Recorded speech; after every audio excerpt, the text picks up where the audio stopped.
Chapter 31. Kaiwan 4 Yong-ho opened his eyes. Instead of seeing a white room, he saw walls and a ceiling made out of stone. It was the throne room. The transaction was successful. It was an extremely successful deal. Well, it's more like him in debt. But it didn't matter. The fact that he got something out of it was the important part. After coming back from the virtual world, he would always feel some sort of exhaustion, but despite it, Yong-ho smiled happily. He quickly moved his finger and created a window of light that displayed the dungeon map.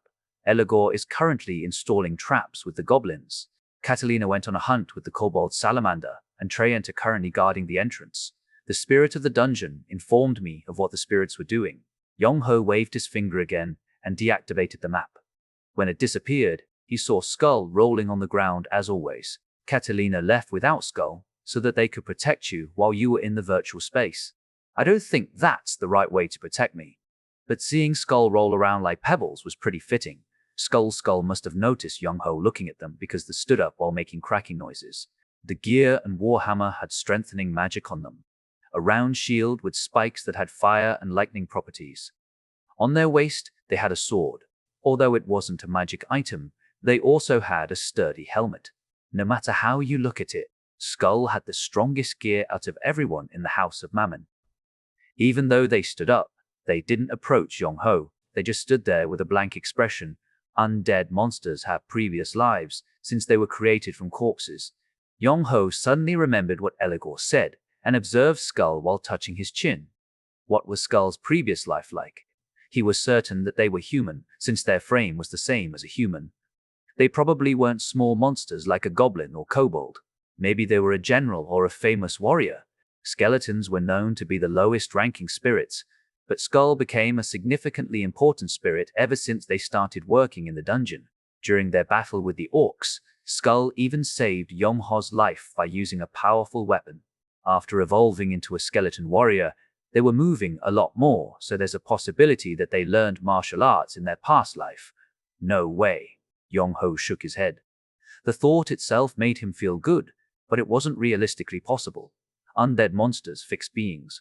Once they're created that way, they stay that way. They can't become weaker or grow. Even among the undead monsters, depending on how their bodies were made, the dynamics differed. If Skull really was a famous general or a skilled soldier, then there's no way the dungeon shop would just revive Skull as an ordinary worker.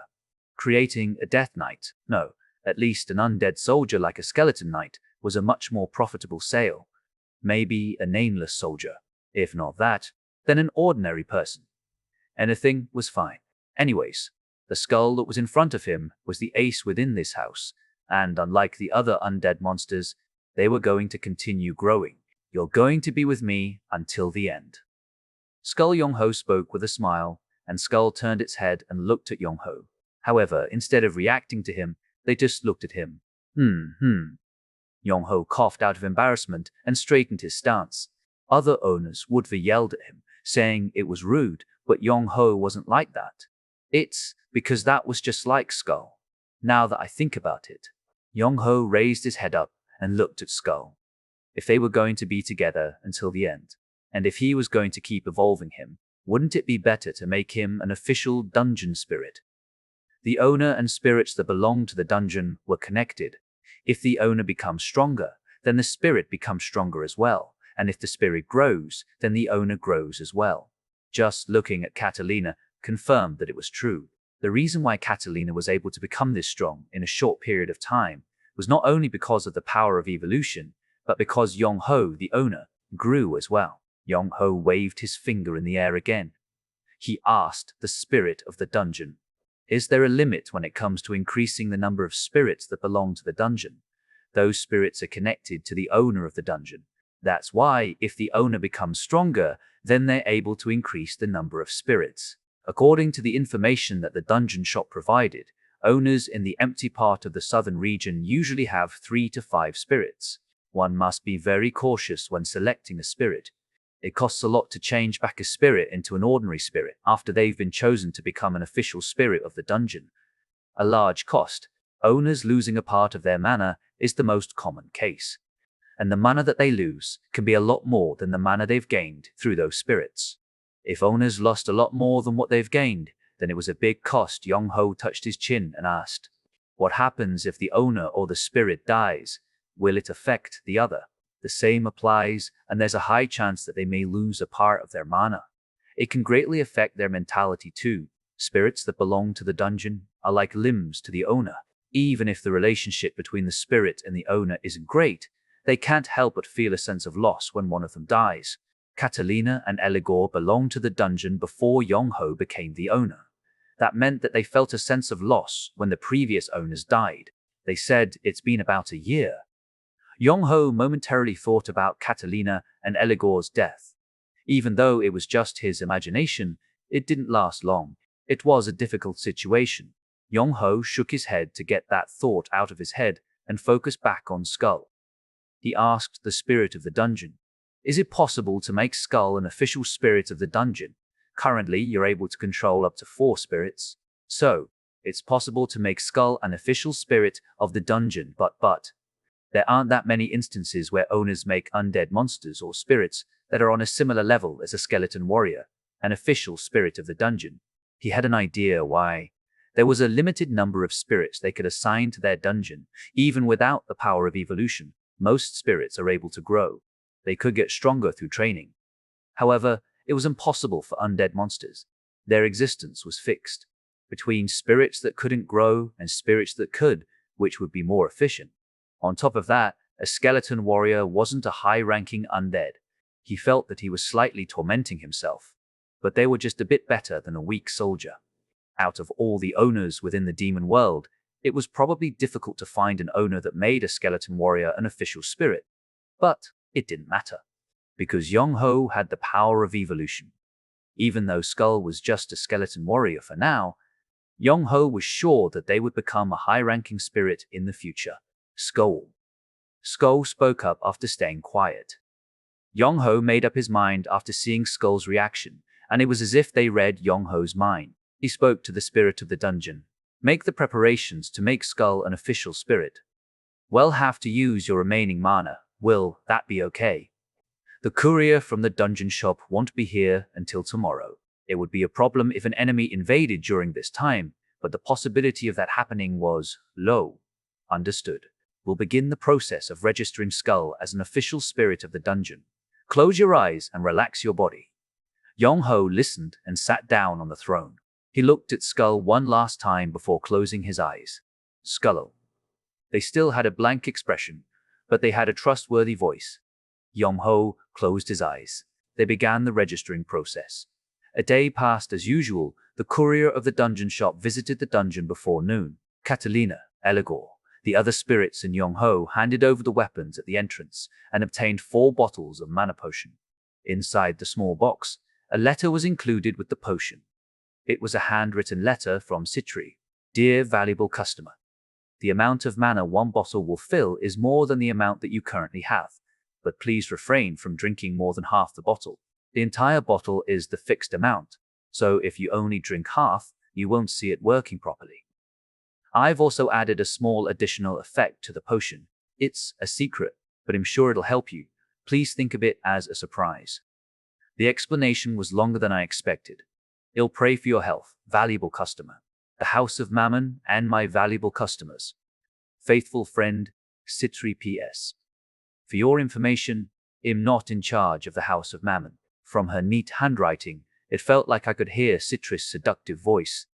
Because of that, Yong-ho tried his best to pay attention. Let's not fall for it. He felt sorry for having these kinds of thoughts towards someone that showed him a lot of kindness. But Chwiryong was a dangerous figure. She was extremely beautiful, and on top of that, charming. It was best to avoid falling for her. But still, her little note at the end was cute, which made him smile a bit. He spoke to Catalina, who was glancing at him while he was reading. "How was your condition?"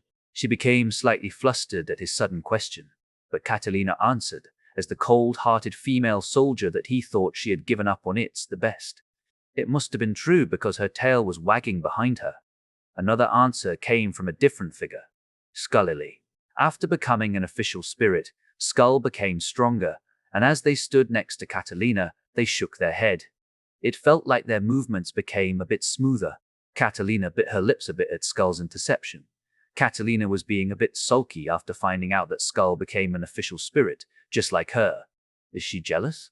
Now that he thought about it, Catalina thought of Skull as her rival ever since they were at the armory. But it wasn't anything for him to worry about, and it was actually good for Catalina since that jealousy could help her stay inspired. Yong-ho looked at Eligor one last time, who was currently standing next to the Goblin Ranger Eligor. I'll leave the rest to you. I hope you return after winning. Eligor, the Goblin Ranger, and the Treant decided not to participate in retaking the gold mine. He was sure they would be helpful, but they had different tasks they needed to take care of. Yong-ho spoke jokingly. There will definitely be a development when I come back. We'll be waiting, Eligor answered excitedly. The Goblin Ranger and the Treant were showing their respect and cheered for Yong-ho's victory. It was still early. Yong-ho started warming up. After placing the mana potion he got from Citri into his belt, he walked inside of the dungeon. Catalina, Skull, and the Salamander followed him. It wasn't long until Foras would begin his attack. Yong-ho began the retaking of the gold mine. Chapter 32. Recapturing the gold mine. Yong-ho thought about a lot of things while fighting the crazy ants. First, the size of the ants. At the entrance of the mine, there were tens, maybe 100s of crazy ants. All were working ants. They made up most of the ant colony. Yong-ho thought about that once more. He wondered how many of the crazy ants there were at the mine. Maybe that's where all of the crazy ants were. Just because a room is inactive doesn't mean that room itself disappears. The flow of mana is disconnected, and the entrance is the only thing that disappears. The crazy ants have been living by using the inactive room, and thanks to that, Yong-ho was able to activate the other rooms around it and also hunt a couple of the ants that were in there. And Yong-ho started thinking. The amount of crazy ants that were crawling around were too little. Even if they figured out the number of crazy ants and the distance between the mine and the throne room was far, it was odd how they never appeared in the room. The area that they work in was smaller than what he had imagined. They might have been working in the opposite direction of the throne room, but Yong-ho believed that it wasn't really possible.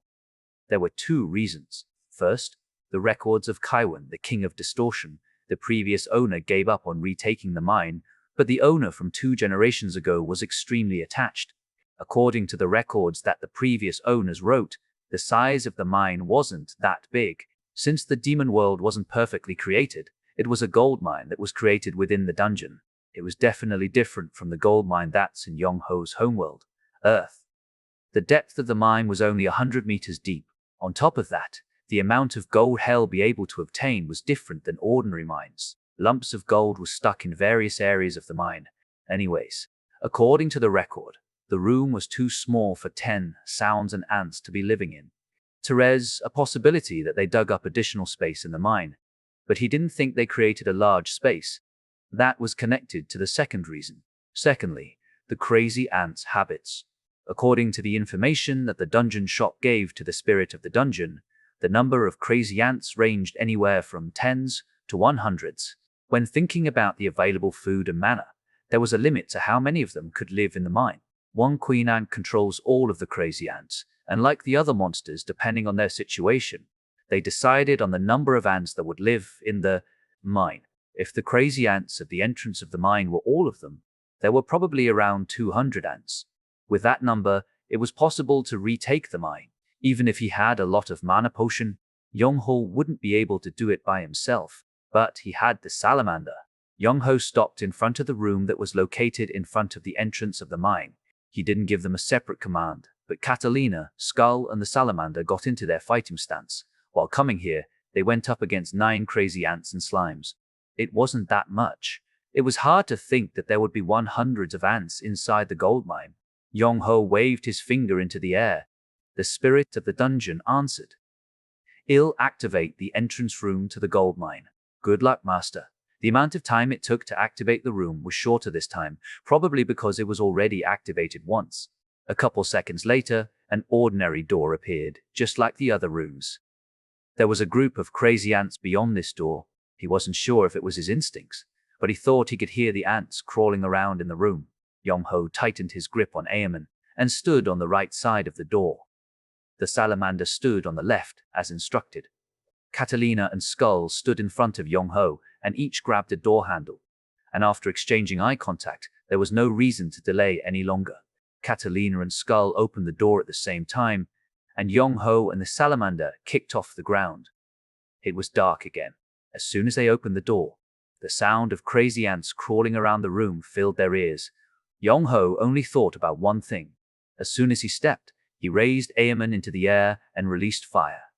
It was different from the other times. It wasn't a single fire, and it wasn't a wave of fire that would disappear into the air. Yong-ho wanted something that was similar to a flamethrower. He wanted it to shoot out like a pillar and light all of them on fire. Boo! Woom! The fire exploded. Aemon consumed almost half of Yong-ho's mana and released green flames. It lit the dark room. The green fire was the only thing that filled his sight. The wave extended out and enveloped the crazy ants and slimes. There weren't any screams, but Yong-ho could feel it. After shouting, he raised Aemon towards the ceiling. Whoosh! The ceiling was on fire. Instead of expanding the fire, he decreased the strength of the wave. But the slimes and crazy ants were weak against fire, so this amount of fire was more than enough. A foul smell filled the room. On the opposite side of where Yong-ho was, the salamander was spitting out fire and burning everything that it saw. The salamander's fire was larger and stronger. However, when comparing to Yong-ho's fire, it was more of a one-time thing. After releasing a large amount of fire, it started gasping for air, and Yong-ho waved Aemon once again. He felt the remainder of his mana being used for this attack. Catalina Yong-ho yelled, and Catalina immediately reached for his belt and took out a mana potion. She quickly got rid of the cork and poured it into his mouth. It tasted like one of those sports drinks. When the blue liquid slid down his throat, he felt a new power rising from somewhere deep within him. Aemon's fire was getting weaker, but now it became stronger. It was bigger and stronger than before. The effects of the mana potion. It didn't stop at just refilling his mana level. It was temporary, but it increased Yong-ho's mana. He couldn't tell by how much, but he was sure that it got stronger. Aemon consumed a lot more mana, and it released a stronger fire in response. Half of his mana disappeared within seconds this time too, but it was very effective. It not only covered the crazy ants and slimes, but it revealed the covered ceiling, which lit up the room. About 20 crazy ants died because of Yong-ho's fire. Yong-ho rolled his eyes. The mine's entrance, like before, soldier ants started appearing, and they were at least 3 times bigger than the working ants. Run! Yong-ho commanded, and the salamander, who was catching their breath, started crawling at a fast pace. Catalina opened one more bottle of the mana potion and poured it into Yong-ho's mouth, and as soon as his mana was recovered, Yong-ho sheathed Aemon. The fire that filled the room disappeared, but the crazy ants didn't react right away. The burnt smell not only filled Yong-ho's nose, but everyone that was in the room. Skull ran behind the salamander. Yong-ho and Catalina both ran towards the mine entrance and checked the size of the crazy ants that remained in the room. About T, when compared to the first, there was still a good amount of ants left. Yong-ho and the salamander's fire were pretty strong, but the room itself was pretty big. Yong-ho breathed in again. During that short time, the distance to the gold mine shortened, and soldier ants were approaching them. The crazy ants felt threatened, and they started crawling on the wall and on the ceiling. And once again, Catalina and Skull lowered themselves. Yong-ho waved Aemon into the air and used the remaining of his mana on Aemon. If he didn't have the mana potions, he wouldn't have thought about doing this. The large fire even surprised Yong-ho. The green fire expanded out into the ceiling, wall and ground, and it consumed the crazy ants once again. He didn't allow one crazy ant to touch him. The Red Lotus Demon Lance. Aemon one attack will burn the world and evaporate the ocean. It might have not been an exaggeration. Aemon's true strength could be stronger than that. It gets stronger the more mana it consumes. It released a stronger fire. If Aemon used it, how strong would the fire be? What kind of fire would Aemon release after consuming the mana of a king that controlled 14th of the demon world? Yong-ho gritted his teeth as the fire started dying. Catalina grabbed the third mana potion, and the salamander opened its mouth wide open. It released a large fire pillar in front of them. It annihilated the soldier ants, and it even broke through the gold mine. crazy ants started crawling out of it, and he offered to let them die fair and square. Yong-ho consumed the third mana potion, mana filled within him once again. The effects of the potion repeated because he was able to feel his mana getting stronger. Editor note: so that some of you don't get the wrong idea here, he isn't ignoring the warning Citri gave him. He is just using his mana so quickly that taking the full potion is mostly safe for him to do. It's dangerous. It was helpful. Yong-ho gritted his teeth and endured the pain in his body. The consumption of his mana at one time and refilling his mana again was making him tired. His mana was getting stronger, and the mana felt like knives that stabbed his body. Yong-ho kicked off the ground again. He ran towards the entrance of the mine. Almost half of the crazy ants died. There weren't a lot of slimes, and the ones that were alive didn't bother attacking Yong-ho's group. This situation will only last for a couple of seconds. He only had one mana potion left. The salamander was tired and turned around towards the mine's entrance. Even though it was breathing heavily, it continued spitting out fire towards the ants. And in order to protect the salamander, Skull grabbed the hammer and stood still. Skull yelled at Catalina, and Catalina answered with her eyes. The salamander and Yong-ho passed Skull and threw themselves into the mine. Their goal was to strike the queen ant, who was probably located in the deepest part of the mine dungeon facility. "You'll try activating the gold mine," the spirit of the dungeon yelled hurriedly. Yong-ho looked to the front. Catalina's flashlight alone wasn't enough to light the entire room. The sound of something crawling in the dark was getting louder. Yong-ho calmed himself down. He held himself back from sheathing Aemon and started running. Yong-ho couldn't see it in the dark, but Catalina was different. Having the characteristics of a dark elf, she was able to see through the dark. Catalina remained calm. There was no need to waste her mana because she was feeling scared and anxious. A couple of seconds, it was short, but it felt like a really long time. Dungeon facility, activation successful, mana will be supplied. The spirit of the dungeon yelled. The ceiling lit up thanks to the mana and got rid of the darkness. At the same time, Yong-ho waved his finger. He displayed the dungeon map to see if it was possible to include it among the rooms his currently controlling master. During the time he was looking at the map, Catalina yelled. Yong-ho instinctively pulled out Aemon. He looked to the front. Kya I. With the scream, the crazy ants started moving around.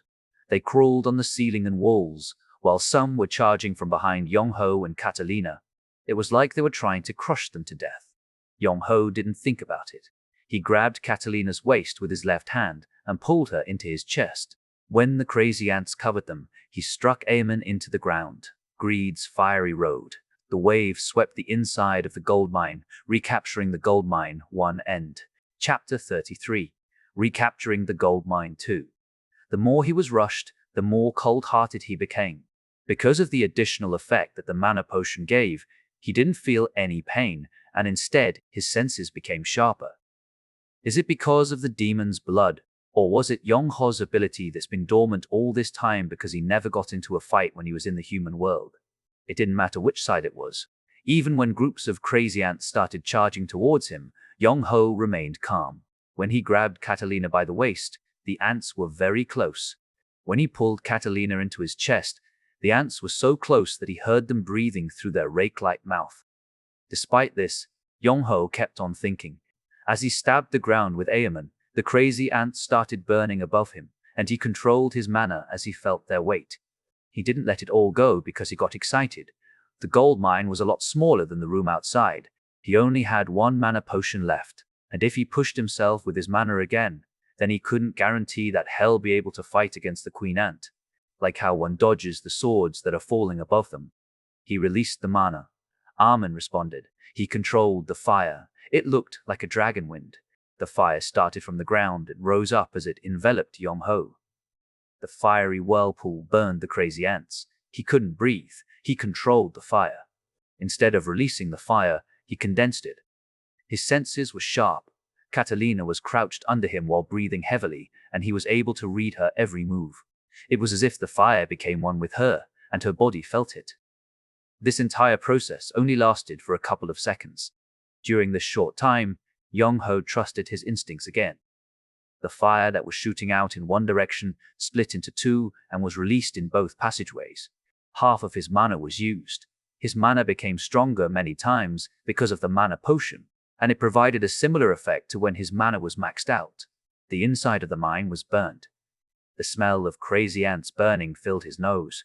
The fire must have burned the air because it was still difficult to breathe. And in 1 second, Yong-ho raised his head. The crazy ants, who were near the center of the fire and fought against Yong-ho, turned to ashes. The ants that were near it didn't turn to ashes but were dead. The ones that kept their distance were alive but weren't in any condition to continue fighting. Yong-ho breathed out. Catalina, who was within Yong-ho's arms, did the same. Instead of standing there absent-mindedly, she stepped out and looked around. She used her long ears to see if she could hear the enemy. But she couldn't hear anything. I can do it a second time. Not only did he have to release it, but he had to control it, and the price for it was heavier than he thought. Mentally, he was extremely exhausted. If it wasn't for Amon, he wouldn't have been able to get this far. But for Yong-ho, Amon was still too much. With a frown on his face, Yong-ho turned his attention to the inside of the mine. He used Amon as a cane to support himself and brought up the dungeon map by waving his finger into the air. It was just as he had expected. The mine wasn't as deep as he thought. He couldn't find out the tunnels that the ants dug, but Yong-ho didn't care. In the map, it showed the most important information right now. Queen Ant, today's target, was located in the deepest part of the mine. The number of crazy ants within the mine has greatly decreased. There aren't that many crazy ants left where the Queen Ant is located. It's almost done. You're so close. Yong-ho had a bitter smile. There really weren't a lot. Since his entire body was in pain, he couldn't fight for a long time. Now is not the time. Yong-ho gritted his teeth and fixed his posture. He had no choice but to hurry, not only for himself, but for the salamander and skull who were guarding the entrance. Lead Catalina spoke quietly and took 2 steps in front of Yong-ho and started leading. Yong-ho didn't say anything and followed behind Catalina. Because of the mana that the Queen Ant is releasing, he's unable to check the situation in the deepest part of the room. I'm not sure what they have planned, so please be careful. Yong-ho nodded his head and looked at the dungeon map again. Other than the Queen Ant and the soldier ants, there wasn't anything else for them to fight against. In that case, the main fight will be with the Queen Ant. Yong-ho took a deep breath for the last time. The passageway that connected to the innermost part of the room had a slight slope, and when he stood 2 meters away from the cave entrance, he couldn't see if there was something inside. Catalina's ears flinched. She heard something crawling inside the cave. The entrance was quiet. Yong-ho and Catalina exchanged eye contact. When Yong-ho nodded his head once, Catalina grabbed her sword with her left hand and grabbed a fiery short sword that she obtained from Kaiwan's armory with right hand. Catalina flew inside. Yong-ho kicked off the ground and headed inside the cave. A large space. It was so large that people would be able to play volleyball in here. The ceiling was high. The inside of the room was an irregular circle, and all around the room there were white eggs bunched up together, and they were smaller than a human's head. In the deepest part of the room, there were 2 soldier ants, and as they raised their head, they provoked Yong-ho and Catalina. They were about 20 meters apart, but it was enough to catch their attention. But Yong-ho didn't get buried this time. As soon as he entered the room, everything that he saw felt out of place. Something had to be in this room. He didn't see the Queen Ant. Why? Kya! He heard the awful shriek coming from above him. Right when Yong-ho looked up, Catalina jumped on him. They fell on the ground and rolled away. Foosh! 10 icicles that were about 1 meter long fell on the spot that Yong-ho was standing in. While rolling with Catalina, Yong-ho looked at the ceiling. It was a wall, not the ceiling. On the wall right above the entrance, he saw an enormous monster. It was an enormous blue ant that was 4 times bigger than a soldier ant. Like a spider, their stomach was way bigger than their head, and above its head, a woman whose upper body was naked was sitting on top of it. Excluding the antennae that was on its forehead, the woman was beautiful. On top of that, they had long, blue hair. Kaya. The woman and the ant's head went towards Yong-ho and Catalina at the same time. Behind the woman were sharp antennas that looked like a mantis legs, and they extended outward. Yong-ho felt it. Magic. He focused on the mana. Blue mana was gathered at the end of the antennas. Yong-ho didn't wait any longer. Catalina quickly stood up and kicked off the ground right away. Swoosh! The icicles that were being formed in mid-air were targeting Yong-ho and Catalina again. Yong-ho rolled on the ground again, and Catalina dodged, but didn't stop there. She used her agility and kicked off the wall. As she kicked off the wall, she threw her body into the air. The queen ant was shocked by Catalina's fast movements that they kept on moving their head. Catalina had already released an arrow before they moved. Her aim was right on target. But the arrow didn't pierce through the queen ant's forehead. It was as if there was an invisible wall because it just bounced off and Catalina somersaulted in midair and landed on the ground. I feel a strong mana coming from the queen ant. He assumed it. They were an evil spirit that guarded the mine since the previous generations. On top of that, the queen ant had a strong mentality and was able to control all of the crazy ants. Just from seeing that human main body on top of the hideous ant's head, he could tell the queen ant was extraordinary. Is it a defense magic? Yong-ho didn't stand in one spot. He quickly stood up and tightened his grip on Amon. The queen ant wasn't the only monster that was here. Gaha! 2 soldier ants charged towards Yong-ho. At the same time, Yong-ho charged towards the one on the right. He aimed for their head with Amon, since that was the part he got into contact with. First Ga. They tilted their head and dodged Amon.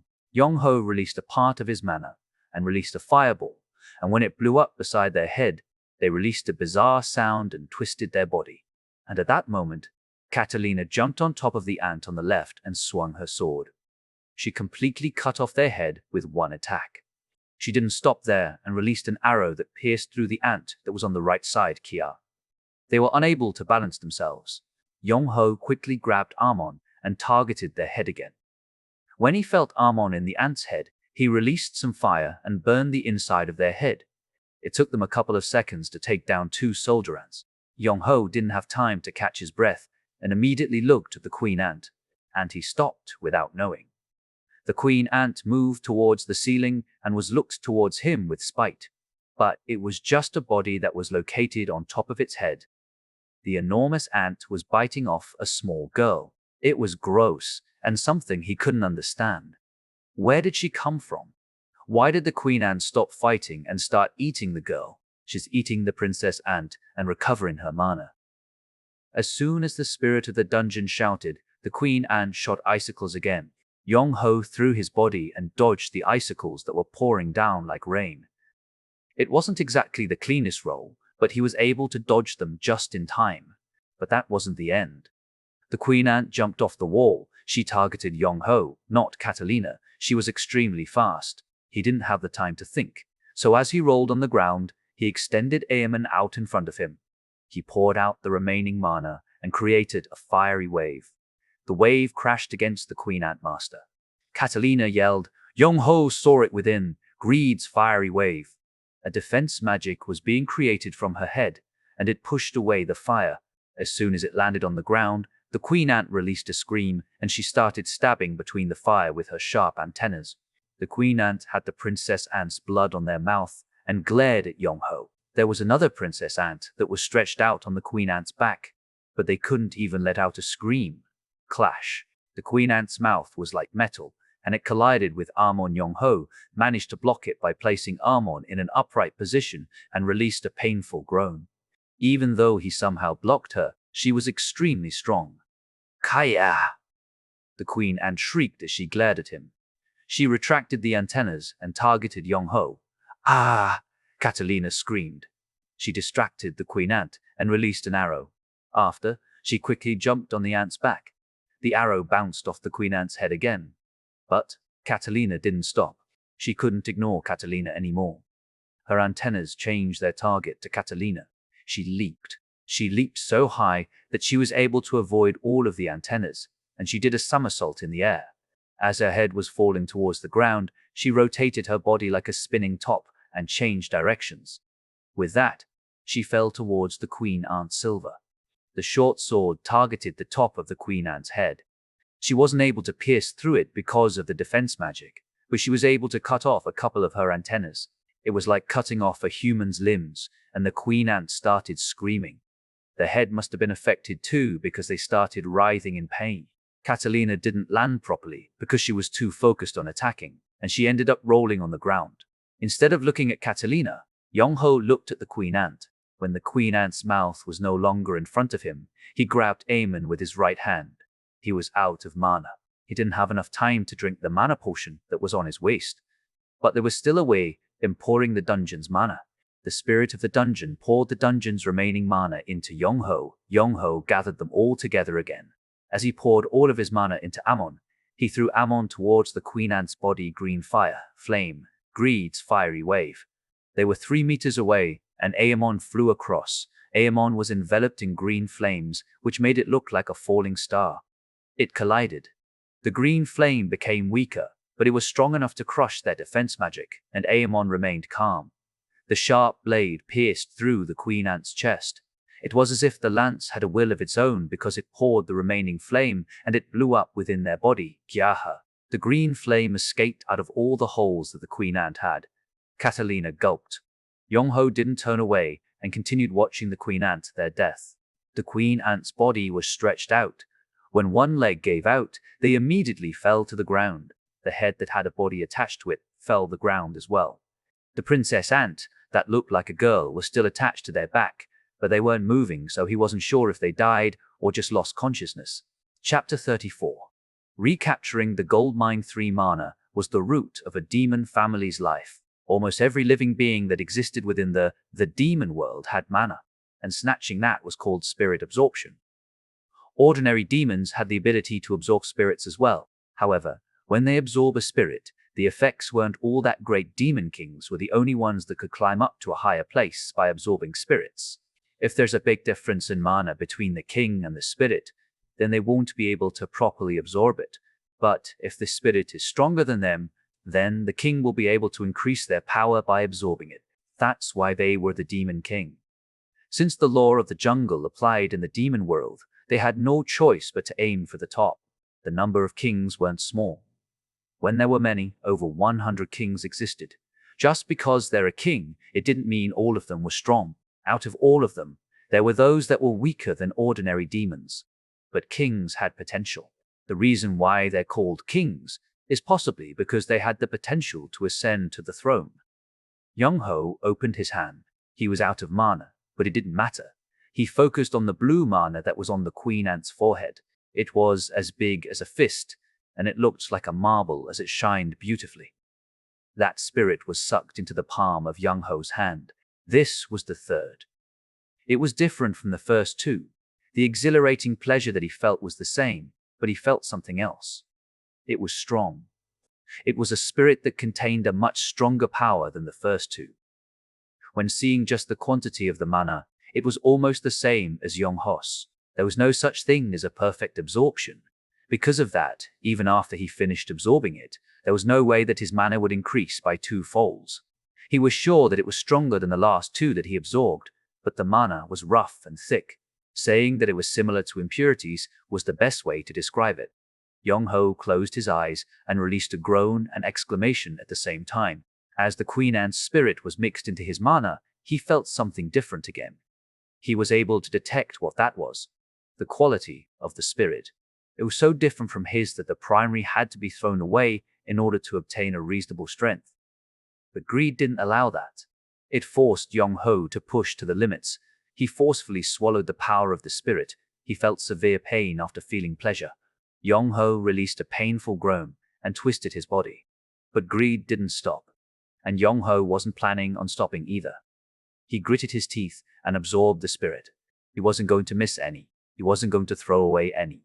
He was going to put it all in his hand no matter what. Gah! He breathed out and took a step back. He opened his eyes wide and looked forward. Master, he heard Catalina's voice beside him. The reason why he didn't fall was because she hugged Yong-ho's body. Instead of answering, he leaned against Catalina. He collected his breath while relying on her shoulder and chest, and after a couple of minutes, he was able to hold himself up. Master, I'm okay. I'm okay, Catalina. Yong-ho collapsed on the ground after answering her. He was so exhausted that he wanted to pass out. There was a stronger desire. Because of that, Yong-ho gathered the small amount of mana that was recovered thanks to the spirit. He activated the power of evolution and looked at his stats. Demon of Evolution. Name, Chwiryong and race, half human, half demon. Class, demons. Attributes, fire level 2. Fire level 2. Darkness level 0. Ice level 1. Development rate, 7,000 CW. Thanks to him absorbing the Queen Ant spirit, his fire level increased, and the mana's potential power became a bit stronger than before. However, there was a more important change than those two: coldness. A new attribute that wasn't there before appeared. The important thing was that it was coldness. The original attribute that Yong-ho had was fire. It might be a gaming element, but fire and ice were opposites. But within Yong-ho, those two elements were residing within him: greed. It was the ice element that it wanted to absorb so badly. Yong-ho's shoulders dropped and smiled. Since he barely had any mana left, the power of evolution naturally deactivated. The dungeon's daily mana production volume increased from 120 to 140. Because you've gotten stronger, Catalina, FF, Eligor M, and Skulls, various stats have increased a little bit. Your horn has become bigger and more beautiful. Congratulations, Master. The spirit of the dungeon spoke quickly, as if they were waiting for the right moment to say it. After thanking them, he looked over at the Queen Ant's corpse and the crazy ant's eggs that were scattered around the room. Catalina spoke. It'll probably be better to destroy all the eggs. Since they're no longer under the Queen's control, honestly, they're now harmful dungeon monsters. In case the Queen doesn't submit to him, there was a guideline that Eligor prepared beforehand. Yong-ho agreed, so he nodded without saying anything. But it was something that was briefly mentioned. Then, what should we do with that? Excuse me, that. With his eyes, Yong-ho pointed at the Queen Ant's corpse, or more like the back of the giant ant. Being a spirit that belonged to the dungeon, Catalina immediately understood what Yong-ho meant. What Yong-ho saw was the princess ant that was on top of the corpse. Their bodies were bound with some sort of semi-transparent liquid, and they weren't just unconscious. They had a blank expression, like someone that was drugged. The reason why they remained quiet while the other princess was being eaten wasn't because they agreed to it, but it's because their body was paralyzed. Yong-ho looked at the princess ant closely. From a distance, they looked like a little girl, but upon closer inspection, they were far from it. They were beautiful, just like the Queen Ant's main body, but the antennas on their head looked like horns, and there was a shell-like covering on their arms, legs, and skin. If he had to compare her to a human, their external features looked like a 10-year-old girl. Seeing as how their outer appearance was different from the crazy ants, he was sure that the princess ant would become the queen ant. During combat, the queen ant ate the princess ant in order to recover their mana. If the combat lasted longer, then the queen would be eaten that princess as well. Yong-ho didn't think too complicatedly. He thought maybe it was normal in the demon world for parents to eat their children. Or maybe it was their way of showing their love as the mother. He decided to leave it as being a practical judgment. Is it possible to register the princess ant as the spirit, even though they're a dungeon monster? The plan to get revenge on the queen ant was now off. But how would the princess ant feel? And if the princess ant one day created a group of crazy ants under Yong-ho's command, then wouldn't it help him in operating the dungeon? Yong-ho didn't know, but controlling crazy ants was an extremely hard task. The queen ants that controlled the colony were extremely independent. They would rather die than obey someone else. In this large demon world, there weren't that many demons that controlled crazy ants or dungeon monsters that were of a similar race. However, since the princess ant wasn't fully grown and they don't have experience in controlling a colony, it was possible. The spirit of the dungeon answered. The process is a lot more complicated than the salamander, but it's possible to try it. But you're very exhausted. You don't have enough mana to proceed with the process. I also don't have any mana left, even though I'm a dungeon in the House of Mammon. First, it'll be better to capture the princess ant and try registering it later on. The important thing was attempting it, not the success rate. Yong-ho was satisfied and turned his head. He looked at Catalina, who was standing despite feeling exhausted. Catalina. Yes, Master, Catalina answered immediately. He wasn't sure if it was because they won or because they acquired the mime, but she looked really touched. Her tail was wagging excitedly. That was so cute to Yong-ho that he ended up laughing, and he tried to think of the right words in his head. But he couldn't think of anything. He didn't have enough energy to think of something decent. That's why he decided to be straightforward. Thanks.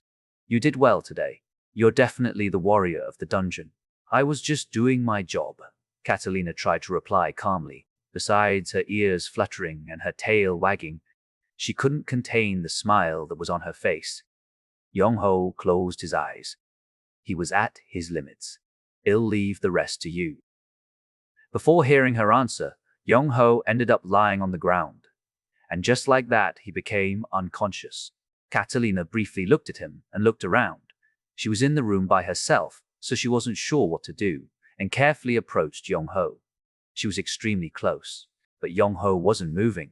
She looked at him a little while longer and smiled. She was exhausted as well, but she gathered her remaining energy and carried Yong-ho on her back. He was pretty heavy, but she felt good for some reason.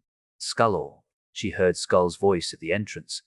They must have caught on to what happened after seeing the ants run away from the entrance. Catalina instinctively placed her energy on the hands that were carrying Yong-ho. She didn't want anyone else to take him and waited for Skull and the salamander to come down. If they wanted to take the princess ant and burn the eggs, then she required their help. They also needed to take back Aemon, which was pierced into the queen ant's body. The Red Lotus Demon Lance, Aemon.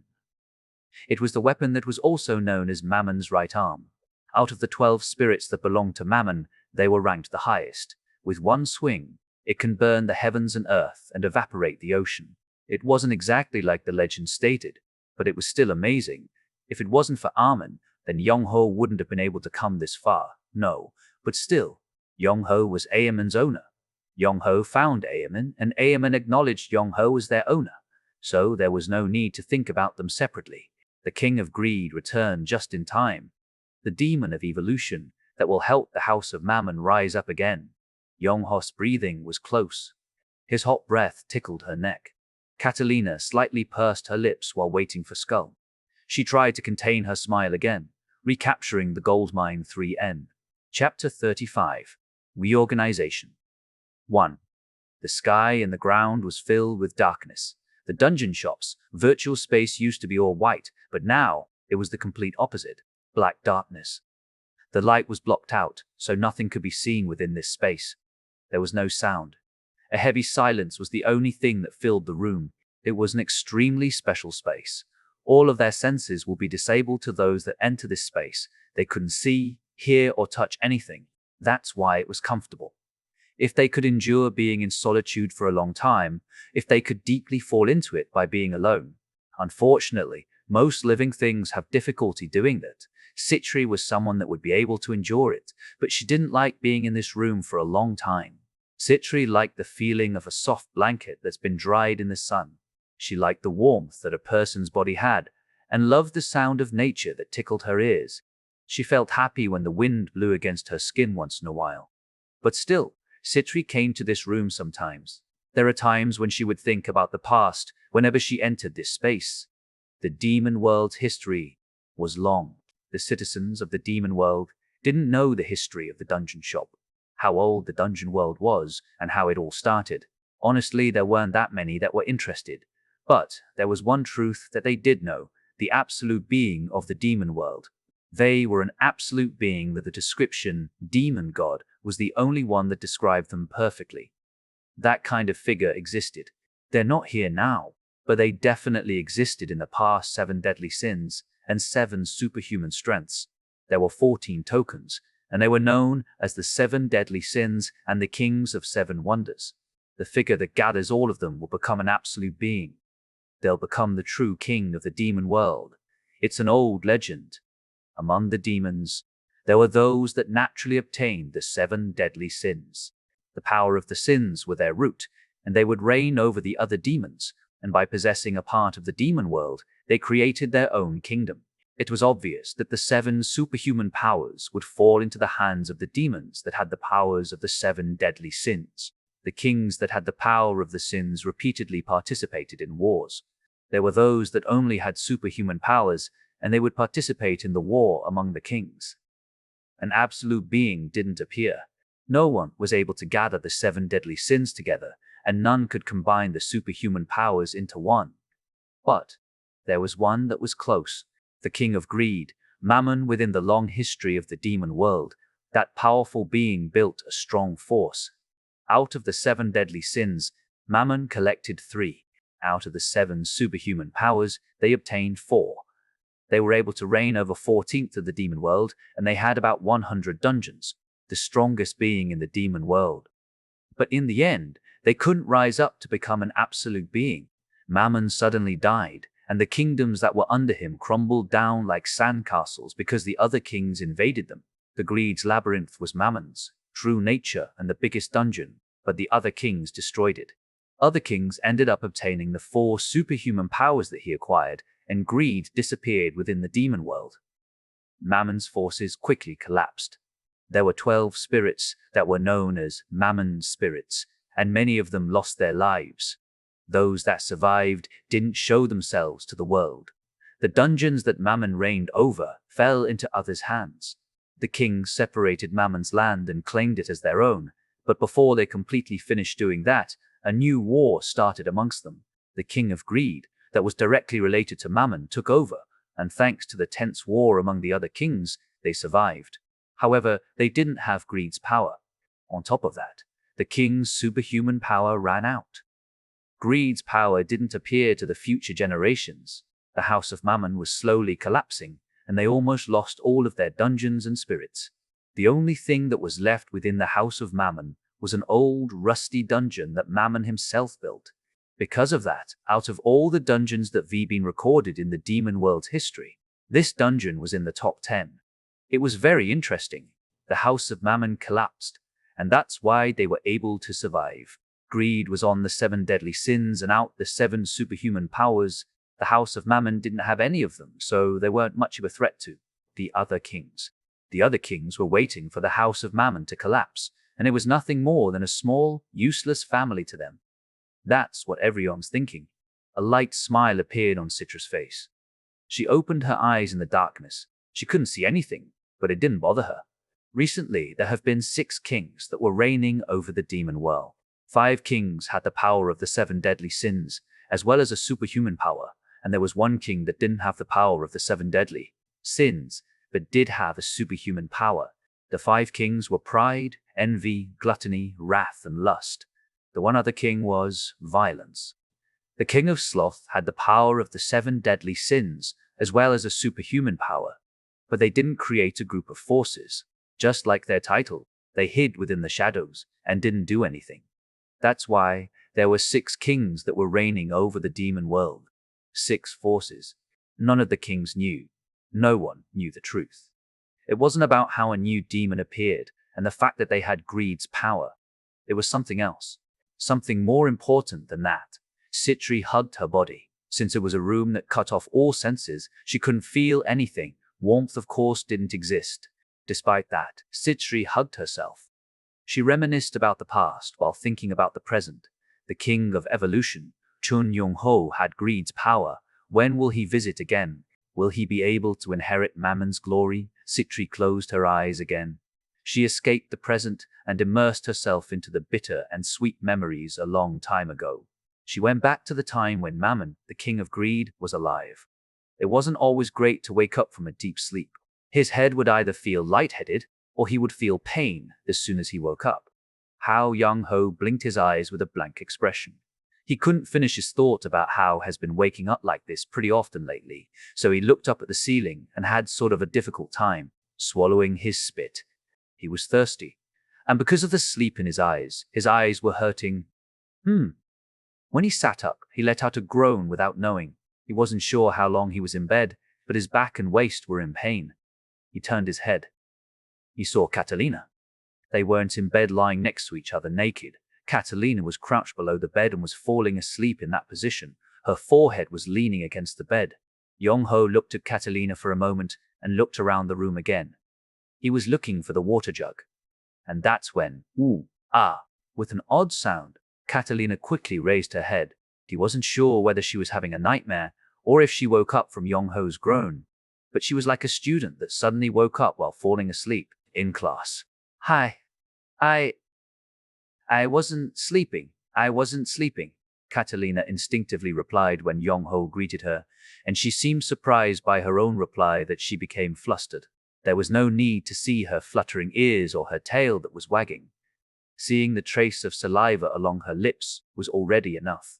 Yong-ho changed the subject for her. How long have I been out for? He remembered bringing the queen ant down and taking back the gold mine. She must have been fully awake because Catalina fixed her posture and answered, It's been 2 days. Right, two days, 46 hours to be exact. I believe it's the side effect of the mana potion. The spirit of the dungeon explained it right on time. Yong-ho breathed in deeply to calm his embarrassment. Side effect of the mana potion. When he thought about it, it was reasonable. Not only does it recover the mana, but it also strengthens the mana itself. It was normal for his body to be exhausted since he drank the mana potion several times whenever his mana ran out. But still, 2 days. You don't have to worry. The dungeon was peaceful during the past 2 days. Catalina said it with a smile, but Yong-ho couldn't smile. The fact that he was talking with Catalina right now was proof that the dungeon wasn't under attack during the past 2 days. The only thing Yong-ho had an issue with was the fact that he wasted time 2 days. It meant that it's been 4 days since they brought down the orcs that invaded the dungeon. He didn't have that much time left. He needed time to purchase various items within the shop by using the gold mine as collateral and building traps and facilities with those items. Yong-ho closed his eyes tightly. He couldn't erase the facts that he wasted time, but it already happened. Like always, Yong-ho tried his best to think positively. What about the remaining crazy ants that were in the mine? They ran away. The salamander burned all the eggs. Dungeon facility. The gold mine is now under your control. Master, it's a bit slow right now, but gold is being produced again. The issue with the gold mine has been completely resolved. But he couldn't immediately move to the next step. It's because there was something he suddenly thought of. And Ayaman, sir. Ayaman. Are they currently in the gold mine? The Red Lotus Demon Lance. Ayaman. The legend says that anyone, other than the owner, that touches Ayaman will burn to death. He didn't check to see if it was true, but he was sure that he was the only one that could touch Ayaman. Catalina answered with an awkward expression after hearing his question. We did retrieve Ayaman, really. There weren't any issues, even though I wasn't the one touching it. Was the legend a lie? No. Is it better to think that Armin allowed it? Yong-ho looked at Catalina with curiosity. Either Catalina was intimidated by his attention, or she wasn't sure how to answer. But a puzzling look appeared on her face. Well, you see? Yeah. Catalina bit her lower lip and then fixed her posture. She looked straight at Yong-ho and answered. Eligor separated the queen ant's body and brought the body back to the throne room. When they arrived, Sir Ayaman, no, Ayaman burned the queen ant's corpse all by themselves. It's currently next to the throne. Since they couldn't touch Ayaman, they brought the queen ant's corpse. It was a good solution, but he couldn't admire it. He had an idea why Catalina had the expression that she had now. Oh, okay. Yes. Things became awkward between the demon and their guard, so they remained quiet for a moment. As the owner and the spirit, just by exchanging eye contact, they both thought about Eligor. And then, a few seconds later, Yong-ho purposely let out a cough to wrap up the conversation and change the subject. Where's the princess ant that we brought? They're currently in the prison cell. Yong-ho's eyes became thin again. Eligor didn't torture them, right? Probably not. Maybe. Yong-ho didn't answer confidently, and a frown appeared on his face because he was feeling uneasy. He stood up from the bed and spoke. I'm going to the prison cell to look at the princess ant. You find Eligor and bring him there. Yes, sir. She answered right away and exited the bedroom.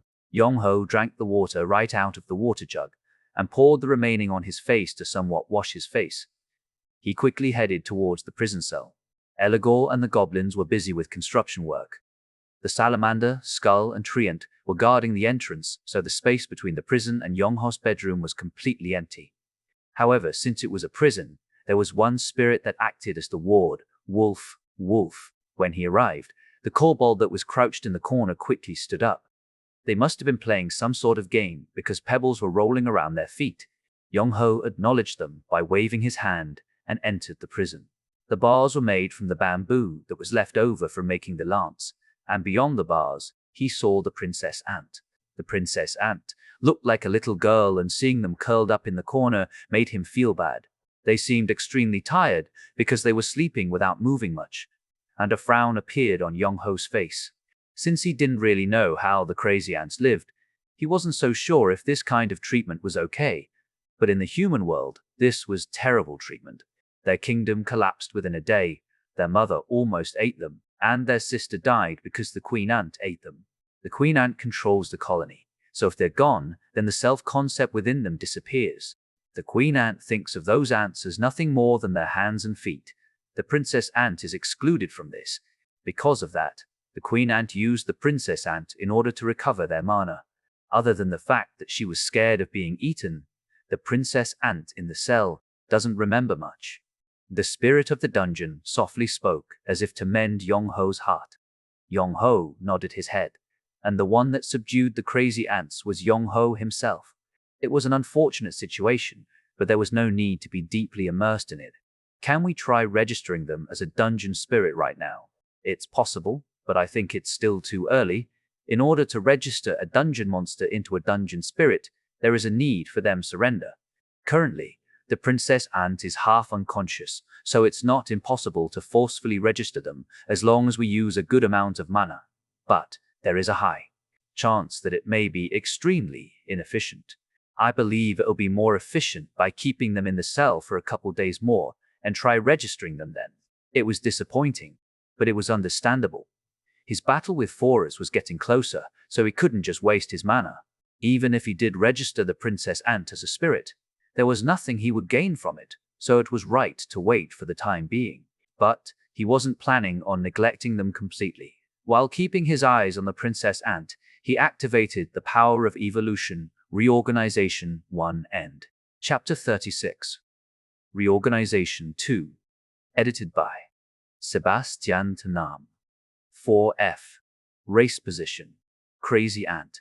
Princess Anti-Class, Evil Spirit, Low Rank.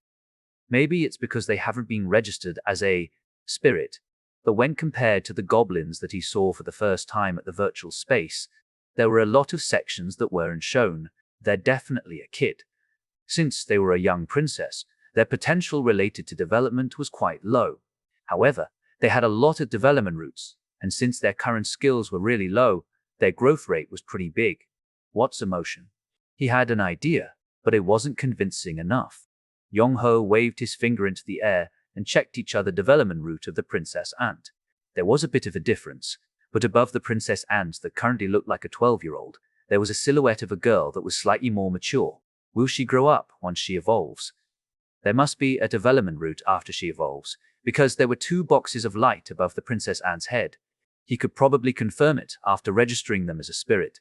Young-ho deactivated the power of evolution after thinking about the queen ant for a moment. It's because he felt someone behind him. "Did you call for me, sir? I was out for too long, huh?" Young-ho jokingly asked as he turned around. Eligor answered with his usual warm smile. "You came back just in time. You've been pushing yourself to the limit, so you should rest well." It went along smoothly. Young-ho waved at the kobold again and left the prison with Eligor. He spoke as they walked towards the throne room. "How's the constructions coming along?" "We've finished installing the basic traps. There are more advanced traps, but since we didn't have the material, we just cleaned it up so that we can quickly install it when we have the materials." Traps and spirits were needed when it came to defending the dungeon. The dungeon facilities and traps were like the castle walls, and the spirits were like the soldiers that protected the castle. Young-ho decided to focus more on the traps and the dungeon facilities. If the castle walls are tall and thick, then the weakest soldiers can hold off the enemies. They arrived at the throne room faster than they expected. Catalina had been waiting in front of the throne room, and she opened the door. Young-ho walked across the large room, and after sitting on the throne, he lightly stretched his body. He asked Eligor, who was standing next to the throne, "What do I need to buy?" "First, I created a budget sheet based on the traps that you instructed us to build." Eligor took out a piece of paper that was in his inner pocket and gave it to Young-ho. It was a list of materials that they needed in order to build the various traps. And this is an assumption that I made regarding the gold mine's current worth. The second document contained the depth of the mine, the amount of gold that was currently there, how much gold they'll be able to obtain in a month, and the total worth of the mine based on the previous information. The dungeon's gold mine was similar, yet different, from the one in the human world. The fact that there was gold in the mine was the same, but the mining method was different. In the human world, it's normal for people to go into the mine and keep digging until they find the gold. But in the dungeon's gold mine, mana is used to mine the gold. Dungeon facility. Gold mine was what was registered, and now they were able to freely activate the room. After it's been activated, mana is continuously poured into it, and it automatically mines the gold. On the surface of the mine, lumps of gold are created just like crystals. It automatically mines the gold when it's completely filled, and it slowly repeats the process. That's why the dungeon's gold mine needed someone to collect, not mine. When the owner from 3 generations ago didn't collect the lumps of gold, the queen aunt, who devoured various ores and mana, ate all of it, so they had no choice but to produce new gold. After analyzing Eligor's reports, Yong-ho made sure the spirit of the dungeon memorized the list of materials as well as the various details. They were materials he needed to get during the bargaining session he'll have with Citri. Momentarily, mana potion. Citri was right. Even if the weapons were high quality, if there wasn't any magic casted on them, trading in 20 weapons wasn't enough to purchase 1 bottle, and it was understandable. It was an item that recovered mana instantly, and it even strengthened it too. But Citri gave Yong-ho 4 bottles of mana potion without any hesitation. Citri said it was a fair trade, but Yong-ho didn't agree. In some ways, it was a debt. You know, when I first ascended to the throne, sir. Eligor and Catalina both looked at Yong-ho. Yong-ho asked Eligor, was it a coincidence that Citri came as the witness? In order to ascend to the throne, there needed to be 3 witnesses, but since they couldn't call anyone, they contacted the dungeon shop and asked them to send someone. When he first ascended, it was something he heard from Catalina. He thought nothing of it until now, but when he saw how Citri acted, he didn't think it was a coincidence. The fact that she was close to Kaiwan, the owner from 3 generations, was proof. Eligor remained quiet for a moment and then answered. It was the will of the owner from 2 generations ago, to visit when the dungeon is about to collapse. That fell help at least once. They were definitely someone that visited the House of Mammon. Often Yong-ho kept asking, the previous owners never saw Citri. When the previous owners ascended, Citri visited the owners once. Based on that information, there's a high chance that she participated as a witness when Kaiwan ascended. Yong-ho touched his chin. How did the previous owners treat her?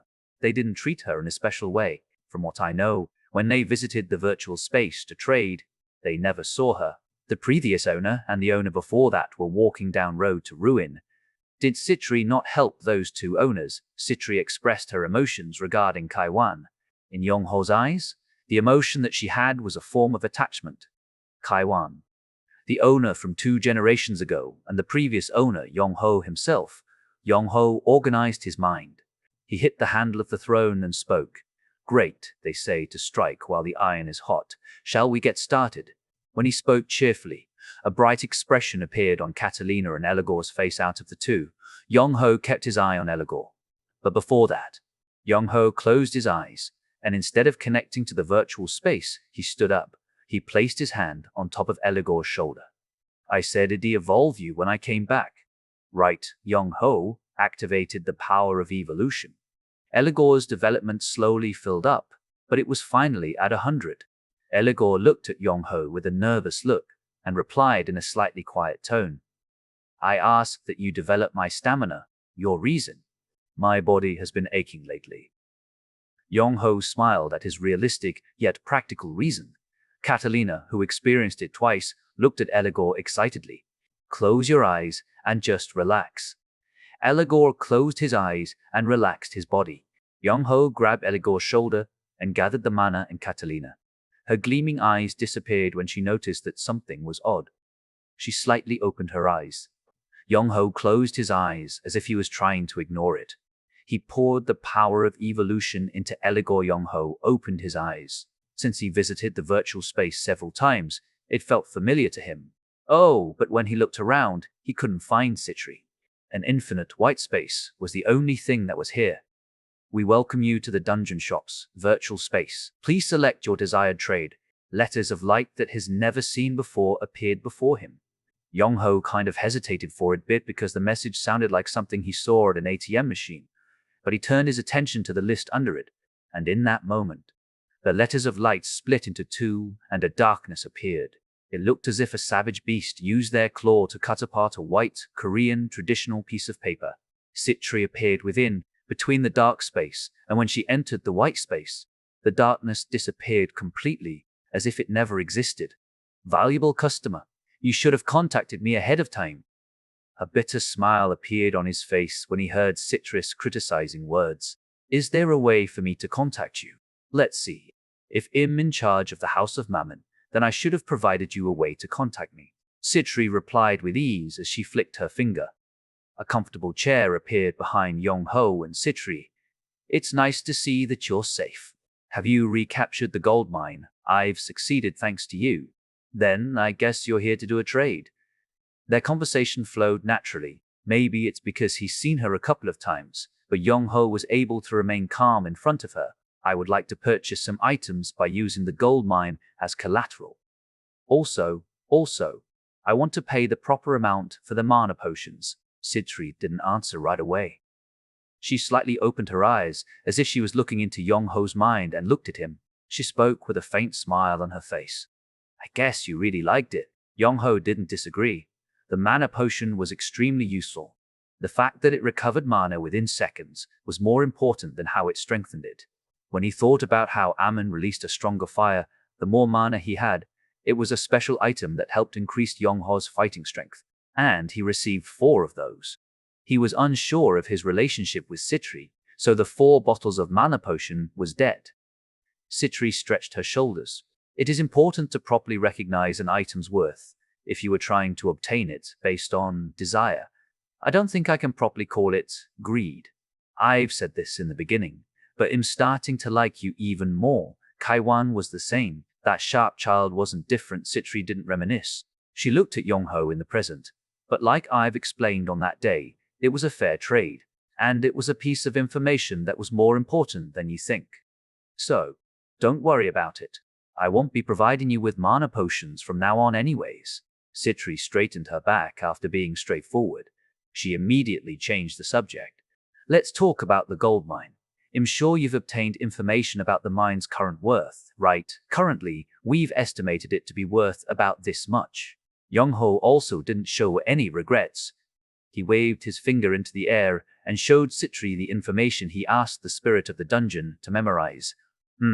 It's more than what I expected. Kaiwan, the king of distortion, disappeared not long after they found the gold mine. Not long after Kaiwan's younger sibling ascended to the throne, the crazy ants took the gold mine, so there was a lot of gold stored in the mine. Your estimation of the current worth is quite reasonable.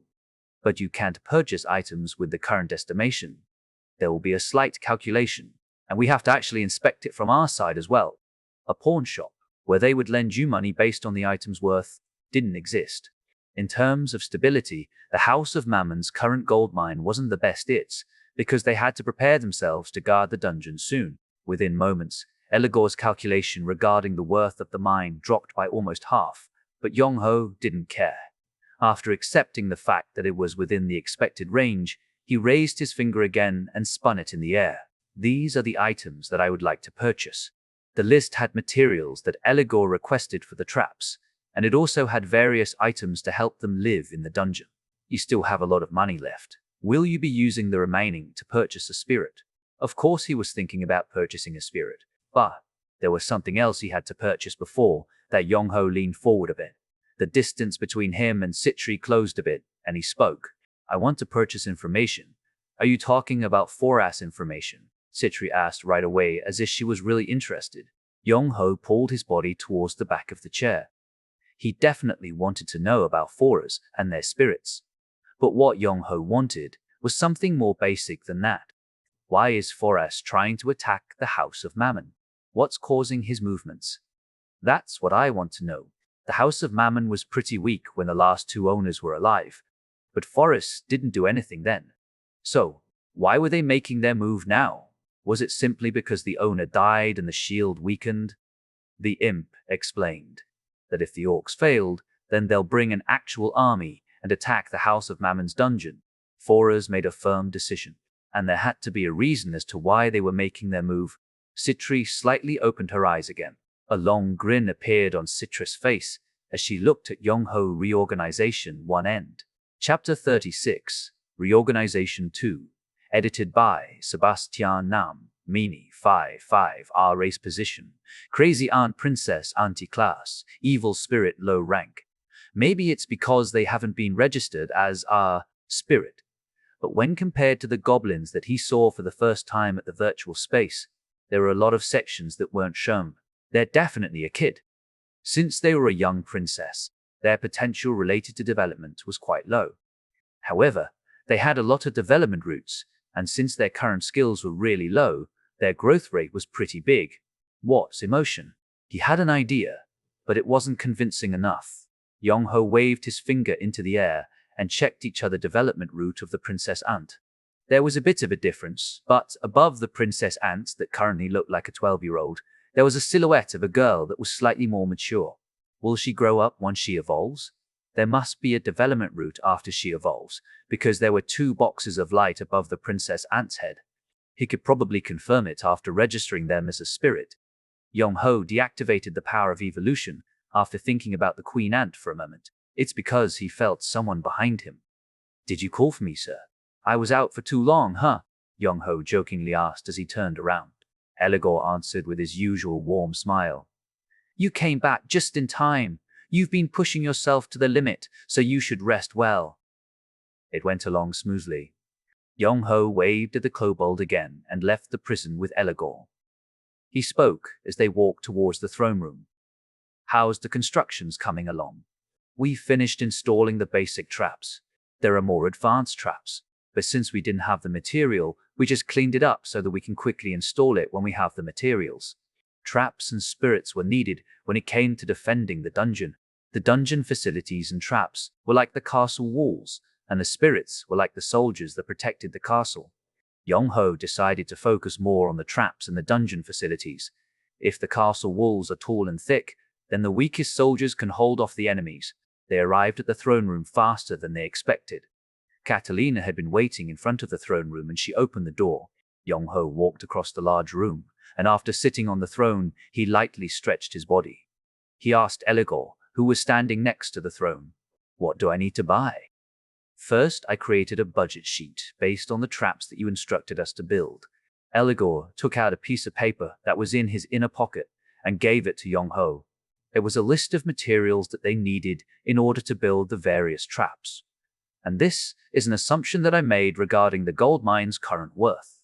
The second document contained the depth of the mine, the amount of gold that was currently there, how much gold they'll be able to obtain in a month, and the total worth of the mine based on the previous information.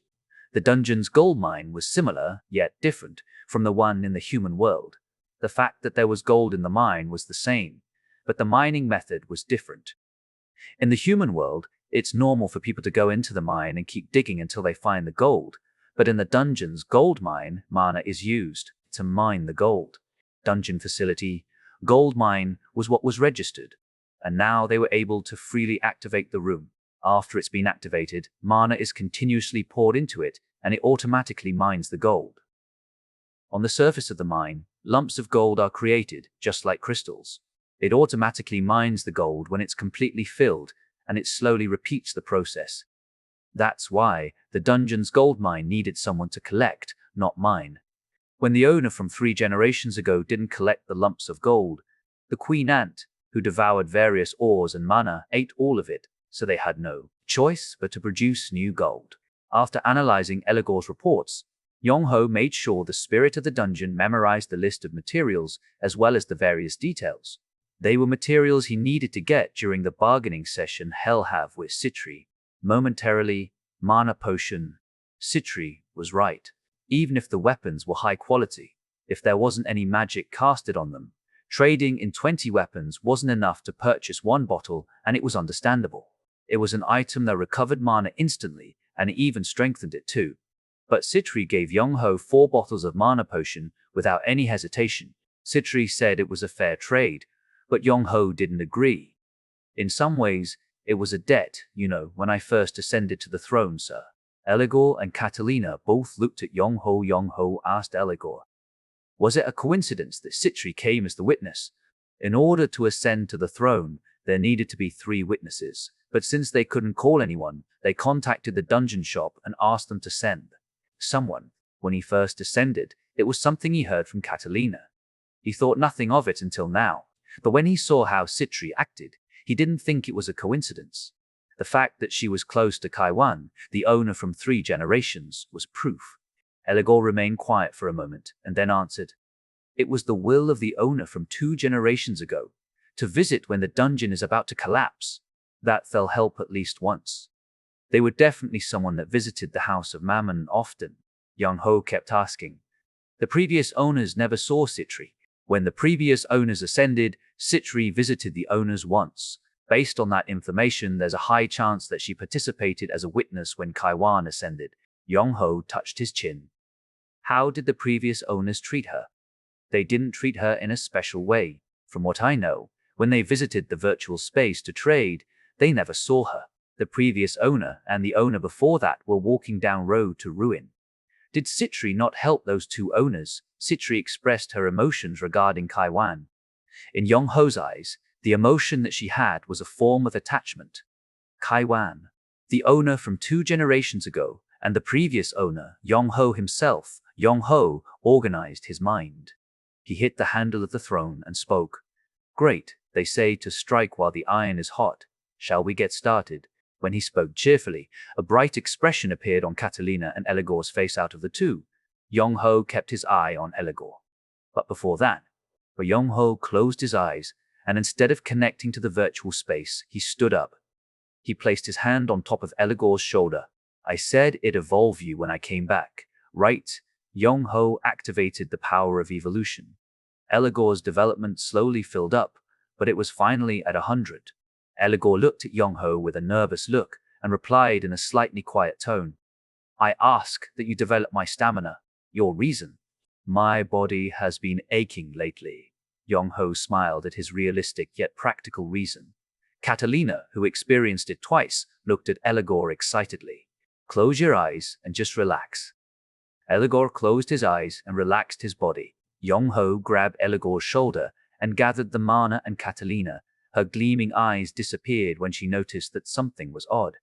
She slightly opened her eyes. Yong-ho closed his eyes, as if he was trying to ignore it. He poured the power of evolution into Eligor. Yong-ho opened his eyes. Since he visited the virtual space several times, it felt familiar to him. Oh. But when he looked around, he couldn't find Citri. An infinite white space was the only thing that was here. We welcome you to the dungeon shops. Virtual space. Please select your desired trade. Letters of light that he's never seen before appeared before him. Yong-ho kind of hesitated for a bit, because the message sounded like something he saw at an ATM machine, but he turned his attention to the list under it. And in that moment, the letters of light split into 2 and a darkness appeared. It looked as if a savage beast used their claw to cut apart a white, Korean traditional piece of paper. Citri appeared within between the dark space, and when she entered the white space, the darkness disappeared completely as if it never existed. Valuable customer, you should have contacted me ahead of time. A bitter smile appeared on his face when he heard Citri's criticizing words. Is there a way for me to contact you? Let's see. If I'm in charge of the House of Mammon, then I should have provided you a way to contact me. Citri replied with ease as she flicked her finger. A comfortable chair appeared behind Yong-ho and Citri. It's nice to see that you're safe. Have you recaptured the gold mine? I've succeeded thanks to you. Then I guess you're here to do a trade. Their conversation flowed naturally. Maybe it's because he's seen her a couple of times, but Yong-ho was able to remain calm in front of her. I would like to purchase some items by using the gold mine as collateral. Also, I want to pay the proper amount for the mana potions. Citri didn't answer right away. She slightly opened her eyes as if she was looking into Yong-ho's mind and looked at him. She spoke with a faint smile on her face. I guess you really liked it. Yong-ho didn't disagree. The mana potion was extremely useful. The fact that it recovered mana within seconds was more important than how it strengthened it. When he thought about how Armin released a stronger fire, the more mana he had, It was a special item that helped increase Yongho's fighting strength. And he received 4 of those. He was unsure of his relationship with Citri, so the 4 bottles of mana potion was debt. Citri stretched her shoulders. It is important to properly recognize an item's worth. If you were trying to obtain it based on desire, I don't think I can properly call it greed. I've said this in the beginning, but I'm starting to like you even more. Kaiwan was the same. That sharp child wasn't different. Citri didn't reminisce. She looked at Yongho in the present. But like I've explained on that day, it was a fair trade, and it was a piece of information that was more important than you think. So, don't worry about it. I won't be providing you with mana potions from now on anyways. Citri straightened her back after being straightforward. She immediately changed the subject. Let's talk about the gold mine. I'm sure you've obtained information about the mine's current worth, right? Currently, we've estimated it to be worth about this much. Yongho also didn't show any regrets. He waved his finger into the air and showed Citri the information he asked the spirit of the dungeon to memorize. It's more than what I expected. Kaiwan, the king of distortion, disappeared not long after they found the gold mine. Not long after Kaiwan's younger sibling ascended to the throne, the crazy ants took the gold mine, so there was a lot of gold stored in the mine. Your estimation of the current worth is quite reasonable, but you can't purchase items with the current estimation. There will be a slight calculation, and we have to actually inspect it from our side as well. A pawn shop, where they would lend you money based on the item's worth, didn't exist. In terms of stability, the House of Mammon's current gold mine wasn't the best because they had to prepare themselves to guard the dungeon soon. Within moments, Eligor's calculation regarding the worth of the mine dropped by almost half. But Yongho didn't care. After accepting the fact that it was within the expected range, he raised his finger again and spun it in the air. These are the items that I would like to purchase. The list had materials that Eligor requested for the traps, and it also had various items to help them live in the dungeon. You still have a lot of money left. Will you be using the remaining to purchase a spirit? Of course he was thinking about purchasing a spirit, but there was something else he had to purchase before. That Yongho leaned forward a bit. The distance between him and Citri closed a bit, and he spoke. I want to purchase information. Are you talking about 4S information? Citri asked right away as if she was really interested. Yongho pulled his body towards the back of the chair. He definitely wanted to know about 4S and their spirits. But what Yongho wanted was something more basic than that. Why is 4S trying to attack the House of Mammon? What's causing his movements? That's what I want to know. The House of Mammon was pretty weak when the last 2 owners were alive, but 4S didn't do anything then. So, why were they making their move now? Was it simply because the owner died and the shield weakened? The imp explained that if the orcs failed, then they'll bring an actual army and attack the House of Mammon's dungeon. 4S made a firm decision, and there had to be a reason as to why they were making their move. Citri slightly opened her eyes again. A long grin appeared on Citri's face as she looked at Yongho. Reorganization 1 end. Chapter 37, Reorganization 3, You're sharp. Citri leaned on the back of the chair. The way she looked at Yongho was different from the other times, and it looked as if she was setting a price on an item. She slightly stuck her tongue out and lightly licked her bottom lip. Please continue. Yongho gulped. Yongho thought about Catalina in his head so that he wouldn't be blinded by her beauty. When he thought of how Catalina drooled while sleeping, he quietly chuckled and he was able to somewhat break free. With a more relaxed expression, Yongho continued talking. 4S didn't move when the last 2 owners were alive, according to Eligor. It's because the owners within the empty parts of the lands were maintaining the balance, a peace that was created by balancing the power. Since they had hostile relationships, they couldn't move carelessly. While they're attacking one owner, a different owner may attack from behind them. It's still a dungeon, even if it's on the brink of collapsing. Time and troops will be used when attacking in order to take it. During that moment, their dungeon could be in danger because of the other owners. And you think the House of Mammon's dungeon isn't worth taking a risk? Citri spoke as if she was assisting. She had her usual small smile, but he couldn't tell what she was thinking. Whenever he saw her, the only thing that filled his mind was how beautiful she was. Yongho thought about Catalina again and answered, yes. After Kaiwan, the king of distortion, the House of Mammon really weakened. Since it wasn't balanced, they probably didn't make a move. hesitation. It's too much trouble to eat and too much to throw away. But in the end, Forrest didn't make a move. They just left them alone. Even during the time when the past owner died and the House of Mammon's dungeon was at its weakest. But they've started moving, and it seemed like they're determined about it. It was difficult to think that they simply had a change of heart. Eligor first stated that they could have been waiting until the protective barrier weakened, but Yong-ho didn't think so. And there's another thing that's suspicious. Citri tilted her head. It wasn't that it was unexpected, but she was curious as to what Yong-ho wanted to say, and if he'll talk about the thing that was on her mind. Yong-ho leaned his body to the left and continued. It's something that I've thought of while exploring the dungeon and finding new facilities. Citri licked her lower lip again. Yong-ho closed his eyes. There weren't any suspicions at first, but the sense of disharmony increased day by day. Was the House of Mammon's dungeon really not worth anything to the other owners in the empty land? Yong-ho opened his eyes again. He didn't rush. The forefathers of the House of Mammon. It did somewhat belong to Mammon, the king of greed, but there are a lot of facilities within the dungeon. You've recently discovered the armory and the gold mine that Chwiryong left. They weren't just facilities. Within the dungeon, there were a lot of hidden items, and Aemon was one of the items that he found. At first, I even thought that maybe they were just trying to avoid provoking Mammon's spirits and the dungeon itself, even though it was weak. But no matter how much I thought about it, it was odd. The House of Mammon's dungeon is worth a lot. If a strong owner that's able to command strong spirits took this dungeon, they'll be able to acquire Mammon's inheritance a lot faster than me.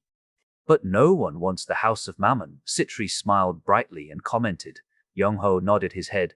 Yes, if the defensive shield is the issue. Honestly, it's only an issue to the weaklings. There's no reason to go after the 6 kings that controlled the demon world. If the demon was pretty powerful, or if they were more powerful than Yong-ho, then that was more than enough. But no one wanted the House of Mammon's dungeon. Is it because it was located at the edge of the demon world? Because the dungeon was too far into the corner? That was absurd. It might be a different story for the owners that were located on the other side of the demon world, but for the owners that were in the empty land, it was definitely within their reach. Citri stopped touching her chin and waved it in the air. Then the distance between Yong-ho and Citri closed. It felt like the ground became narrower instead of the chairs moving.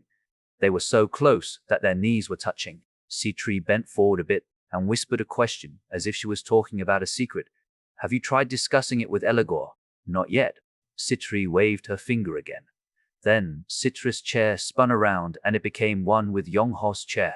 The armrest that was in the way naturally disappeared, and Citri leaned her body against Yong-ho. His body became nervous when he felt something soft and aromatic. Citri didn't seem to care about his reaction, because she slightly moved her lips. Where should I start from? She didn't think about it for a long time. Citri lightly placed her hand on top of Yong-ho's thigh and whispered, "I'll start with Forrest." Then Yong-ho nodded his head. Instead of distancing himself from her, he thought about Catalina again. He felt calm after thinking about how she would act cold, but her ears would be flapping. Citri waved her right hand. A large window of light appeared in front of Yong-ho. This is the empty southern part where the House of Mammon is located. When Mammon, the king of greed, ruled in the past, this entire land was theirs. That large land took up 1/17 of the entire demon world. There were many owners that owned their own dungeon. Like you've stated, the owners in the empty part are maintaining a tight balance. Nothing good will come out of suddenly starting a war. They were maintaining a subtle balance. It was past tense. Yong-ho instinctively reacted, and Citri was satisfied. It hasn't been that long since the balance has been broken. On the edge of the northwest part of the southern empty area, an owner suddenly started a war to conquer, and they're being violent about it. They haven't lost once, and they're expanding their power. The northwest region started to change into one color on the map. Yong-ho now knew. You're right, sir. Forrest has decided that there was a need for him to get stronger in order to survive, even if it means they're going to be in danger. They broke the balance. The dominoes started to collapse. The tight balance that was maintained in the southern region collapsed. It was the start of a revolution, and Citri collected her breath. She looked at Yong-ho and whispered into his ear, The information that I'm about to tell you now is so important that it can't be compared to someone like Forers. Yong-ho had an idea of what Sitri was going to say. It was an answer regarding the second suspicion that Yong-ho mentioned. Kaiwan, the previous two owners and all the owners under the House of Mammon put their lives on the line to protect this secret. The chair split into two. Again, Sitri sat right in front of Yong-ho. Instead of her seductive smile, she looked at Yong-ho with a cold expression. She spoke in a low tone. In the past, Mammon, the king of greed, controlled 14th of the demon world, and Mammon's true character, known as the Secret of Greed, is their largest and strongest dungeon. The window of light was located behind Sitri, and even though it showed new pictures, Yong-ho didn't lay his eyes on it. He stared straight into Sitri's purple eyes. After Mammon died all of a sudden, the other kings that were suppressed by Mammon started attacking the House of Mammon altogether. And during this process, Mammon's true nature, the secret of greed, was completely destroyed. Sitri closed her eyes. She leaned back as if she felt a wave of exhaustion within a single moment. She spoke in a tone that was different from before. The enormous amount of treasure that Mammon gathered was looted, and after destroying the secret of greed, the kings were satisfied. Taking their superhuman skill was one of their biggest reasons, so they were definitely satisfied.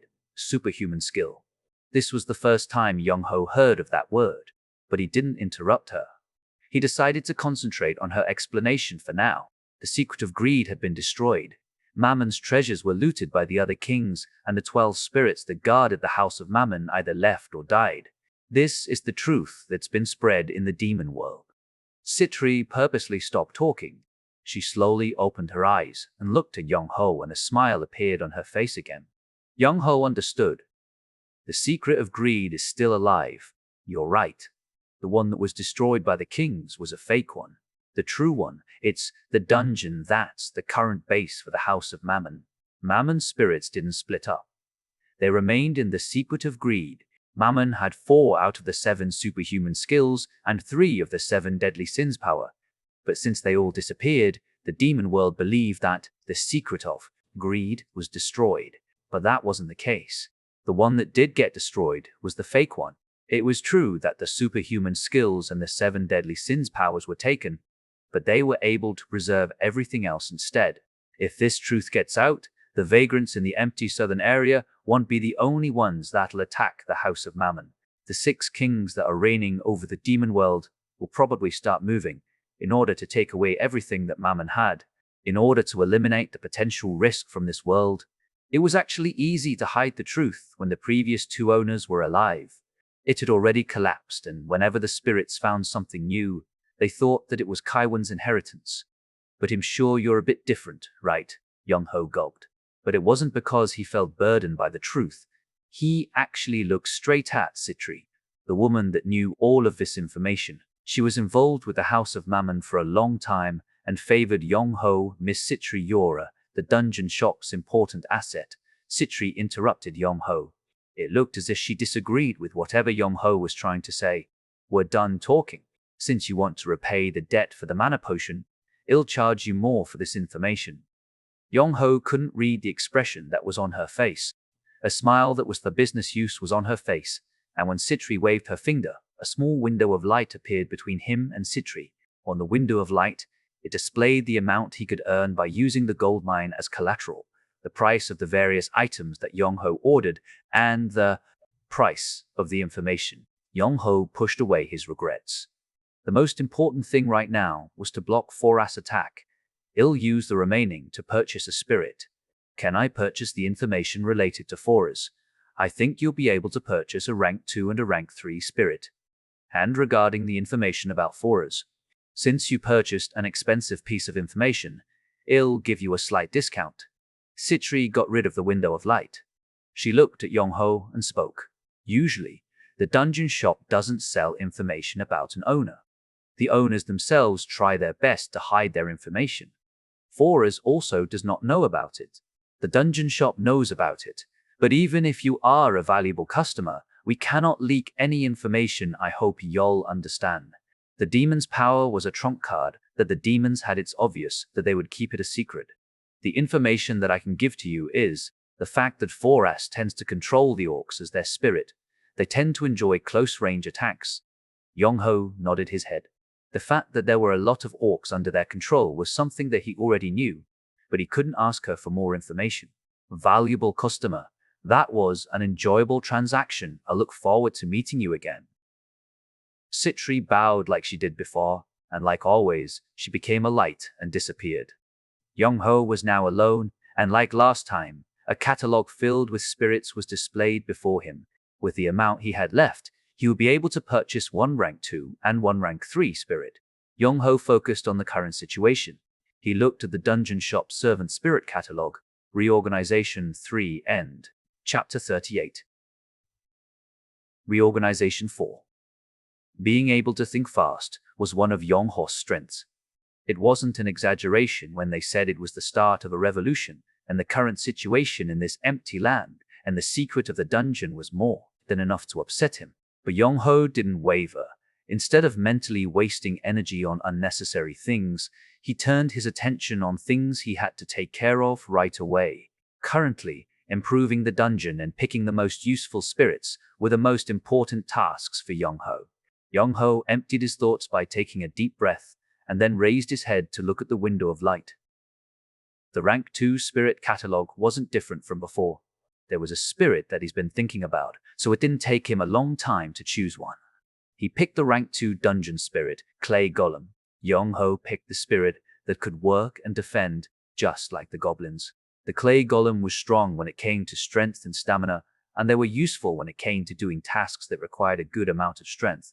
Compared to the last time he came here to purchase a rank 2 spirit, the mana situation had improved a lot, so the amount of mana that the golem consumed wasn't burdensome. It's good that we don't have to spend a lot on food, and we don't have to prepare a separate room for them. It was convenient because he didn't have to worry about giving them food and clothing, but since they didn't have any idea of self-concept, they needed that much more help. If they don't receive any commands based on the situation they're in, there was a higher chance that they may act out of place.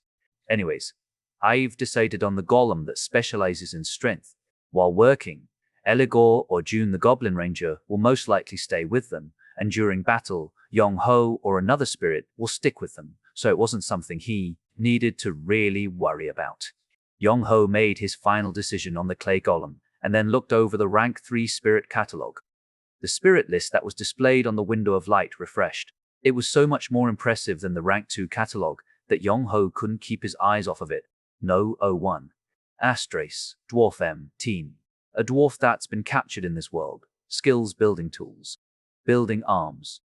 Ability to give basic magic skills. Strengths, high stamina, skilled in. Building, weaknesses. Somewhat rebellious, very stubborn. Seller, Demon Andromalius. His eyes stopped on the first category. The information was already different from the rank 2 spirit catalogue, and on top of that, the information was extremely interesting. Dwarf. Is it the same dwarf that I'm thinking about? They're a dwarf race that originated from Northern Europe. Along with the elves, they're a race in the fantasy category, and are a popular race that appears quite often. Their outer appearance isn't that different from the dwarves that people imagine.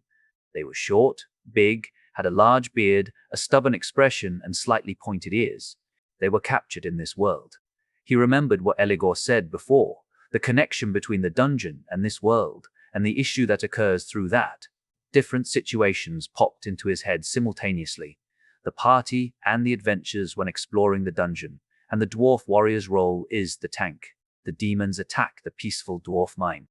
The dwarf warriors had to surrender to the demon troops.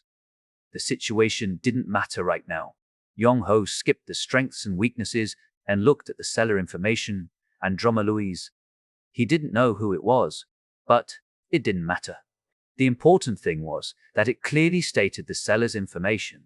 Buying a used spirit is dangerous. The idea of evolving a spirit and then earning money by selling them was still too early. If it's within a system where the seller's name is displayed, then his existence would definitely be known.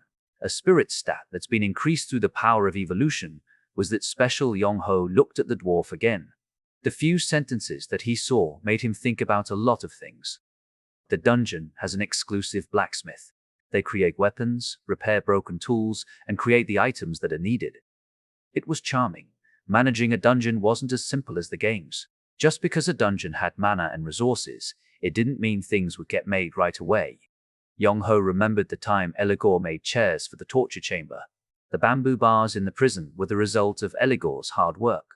The dungeon's blacksmith, after making a workroom, to create weapons.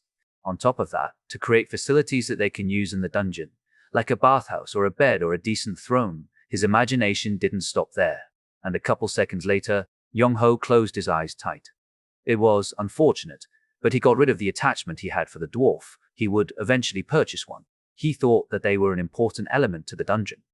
But not right now. The most important thing right now was strengthening the dungeon's defense, not improving it. Yong-ho quickly got rid of the lingering feeling and turned the catalogue page. He looked at the other spirits. No 002. Arse race, rock golem. Golem made out of hard rock. Strengths, high defense power. Strong weaknesses, slow movements requires commands. Cellar, dungeon shop. No 03. Treeks, E-race, harpy, F. A spirit with the ability to fly. They're very smart, so they could be given the task to give commands to spirits. Strengths, agile intelligent, weakness, low stamina, cellar, dungeon shop. No 04. 2. Race, ogre M.A.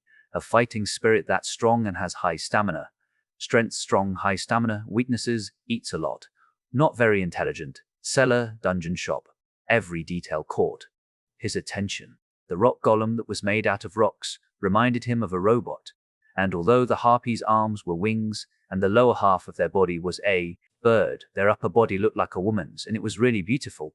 The ogre was a cannibal, and they left a strong first impression. Despite the fact that they were made out of blood and flesh, it felt like they were larger and sturdier than the rock golem.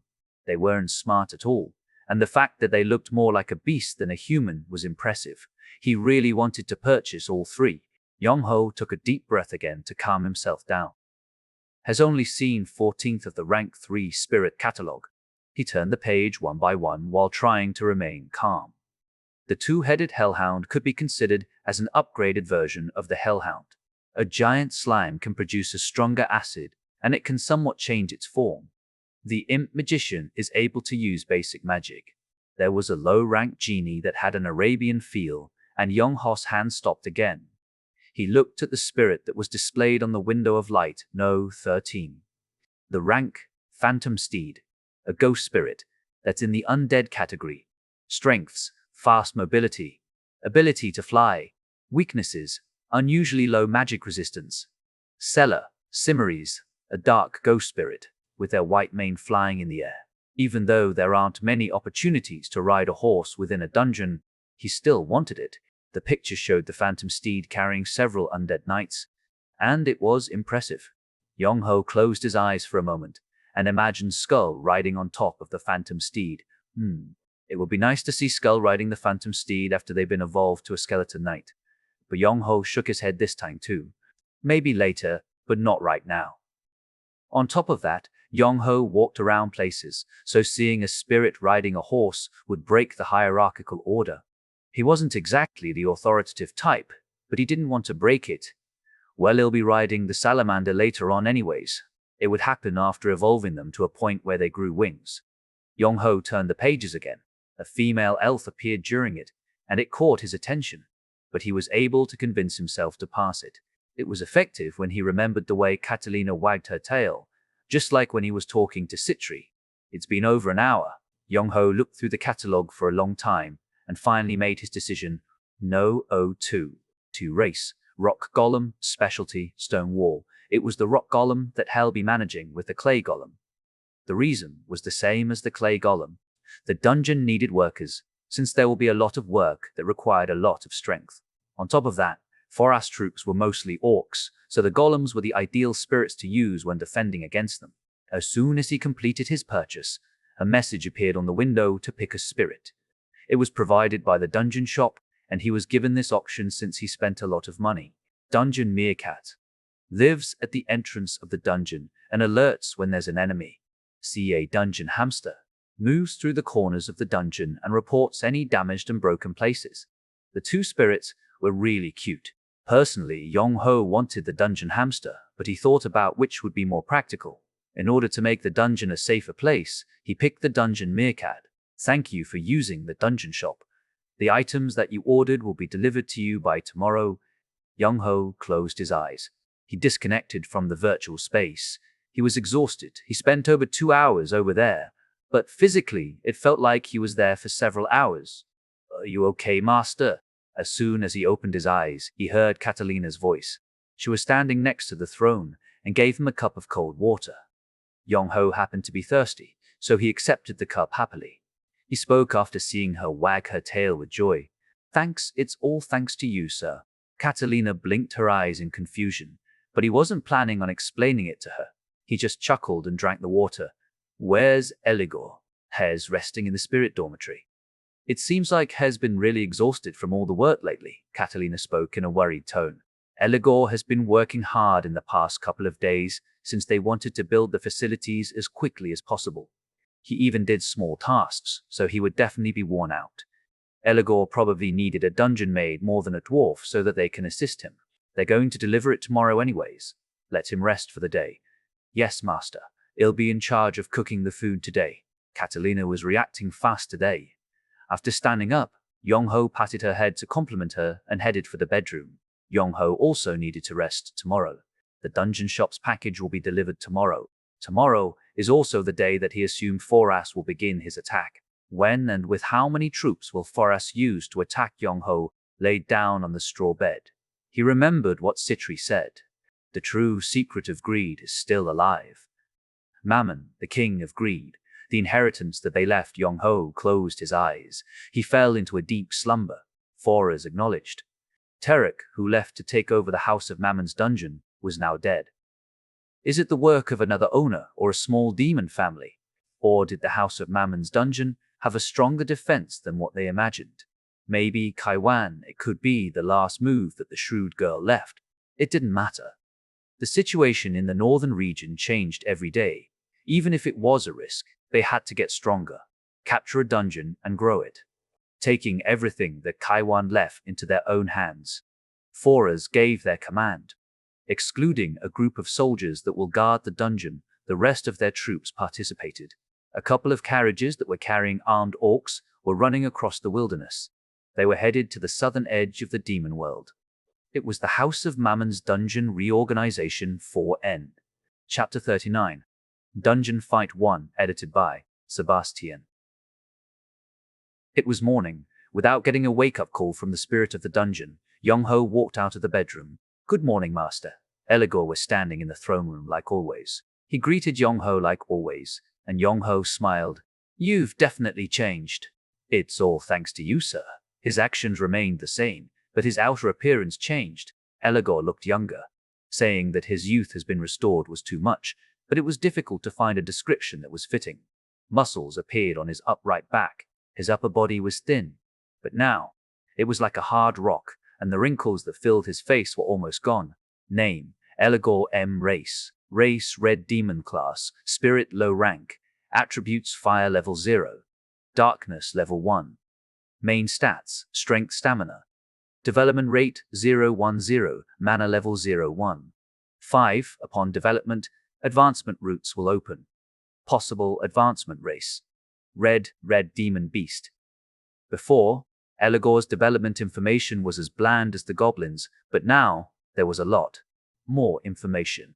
The potential value of each development route increased a bit, and an ability level appeared, and the advancement route was Red Demon Beast. Even though it was just a silhouette, it was enough to assume their outer appearance after they advance. The muscles were better developed, and his horn became bigger. There was a high chance for him to change into a muscular spirit, which fit well with the name. Like the kobold, currently, Eligor wasn't a fighting spirit, but once he evolves and advances, then he'll be able to be a part of the fighting group. In going to wash up? Let's start after breakfast. Yes, sir. Currently, the House of Mammon's dungeon doesn't have a proper water system. Once the dungeon's development stage increases, it can be installed, but this was in the distant future. Yong-ho scooped up some water from a jar that was in the corner of the throne room and washed up.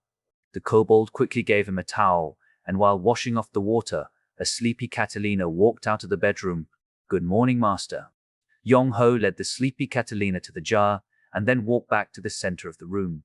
On top of the wide mat, Eligor and the goblins were busy setting up breakfast. The Trent's roots were rooted inside the room that was in front of the throne room, and the salamander that was lying next to them ate their breakfast by absorbing the dungeon's mana. Skull, who was always rolling around the throne room somewhere, absorbed mana as well, so they were always rolling around near the door. The princess ant was an omnivore, so Yong-ho finished his breakfast by giving Kobold the pancake that was for the princess. After organizing his thoughts for a moment, he walked out of the throne room. The dungeon shop's package was going to arrive today. If 4 hours attacked before the package got here, it would be an issue. Even if they came right after the package, it would still be difficult. At least a couple of hours. If possible, at least a day. He needed time. Even a couple-hour delay can make a difference. The distance between the throne room and the dungeon entrance was further than before. There wasn't a big change on the linear distance, but it's because they used a different move. It's been a couple of minutes since he waited in the dungeon entrance room. The dungeon shop's courier knocked on the dungeon door as if they were waiting for the right timing. It was a young demon with red skin. The white uniform and the baseball cap stood out the most, but that outfit represented the dungeon shop's couriers. Attacking the courier was the same thing as attacking the dungeon shop itself.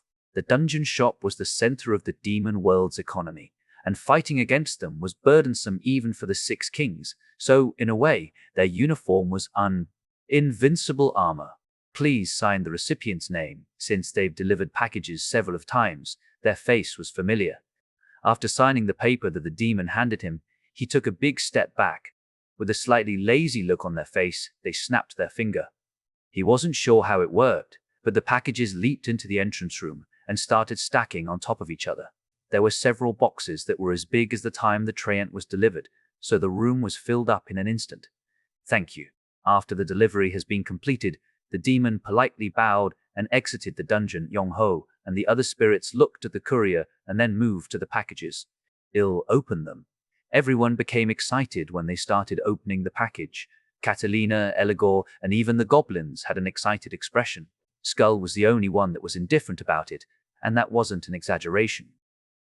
The clay golem and the rock golem came out from the first 2 boxes. Despite of the fact that their upper bodies were bent, they were just as big as the Treant.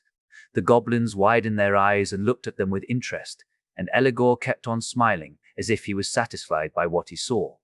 Excluding the 1 box that contained food and various materials, the rest contained materials for the traps that he ordered. As soon as Yong-ho finished registering the clay golem and the rock golem, Eligor spoke. "Well, begin working immediately." Since they were in a hurry, there was no reason to wait. After Yong-ho confirmed, Eligor commanded the golems and the goblins to carry the materials and immediately began installing the traps in the nearest room. Since there was a lot, the Treant, Salamander, and even Skull joined them. Once the spirits exited like the tide, Yong-ho and Catalina were the only ones left. Yong-ho still had work he needed to get done, and since Catalina was his guard, she had to stay by him. So this is the dungeon meerkat. Once he opened the box that was 50 centimeters long on all sides, 2 meerkats that were as big as a person's forearm appeared. The way they stood up on their feet and looked up at Yong-ho was pretty cute. They're similar to the ones I saw on the Discovery Channel. The only difference was that the one in the demon world had pointy ears, not rounded ones. Yong-ho registered the pair of meerkats and used his power of evolution to check their stats. Race: Dungeon Meerkat. Class: Spirit. Low rank. Main stats: Agility. Development rate: 0-100 drots. Agility level 0-1. 5. Possible advancement race: High Meerkat. After seeing the advancement race name, he had an odd feeling, but it was only for a moment. He saw the silhouette of them after advancing, but there wasn't much of a difference in their outer appearance. It's written that dungeon meerkats usually go outside of the dungeon, and during the night, they sleep in the cave they created at the entrance. It looks like they aren't on watch during the night.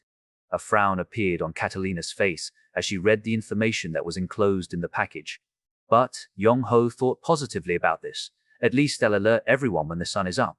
Since they didn't have any way of alerting, this was an improvement. He'll take them outside of the dungeon first.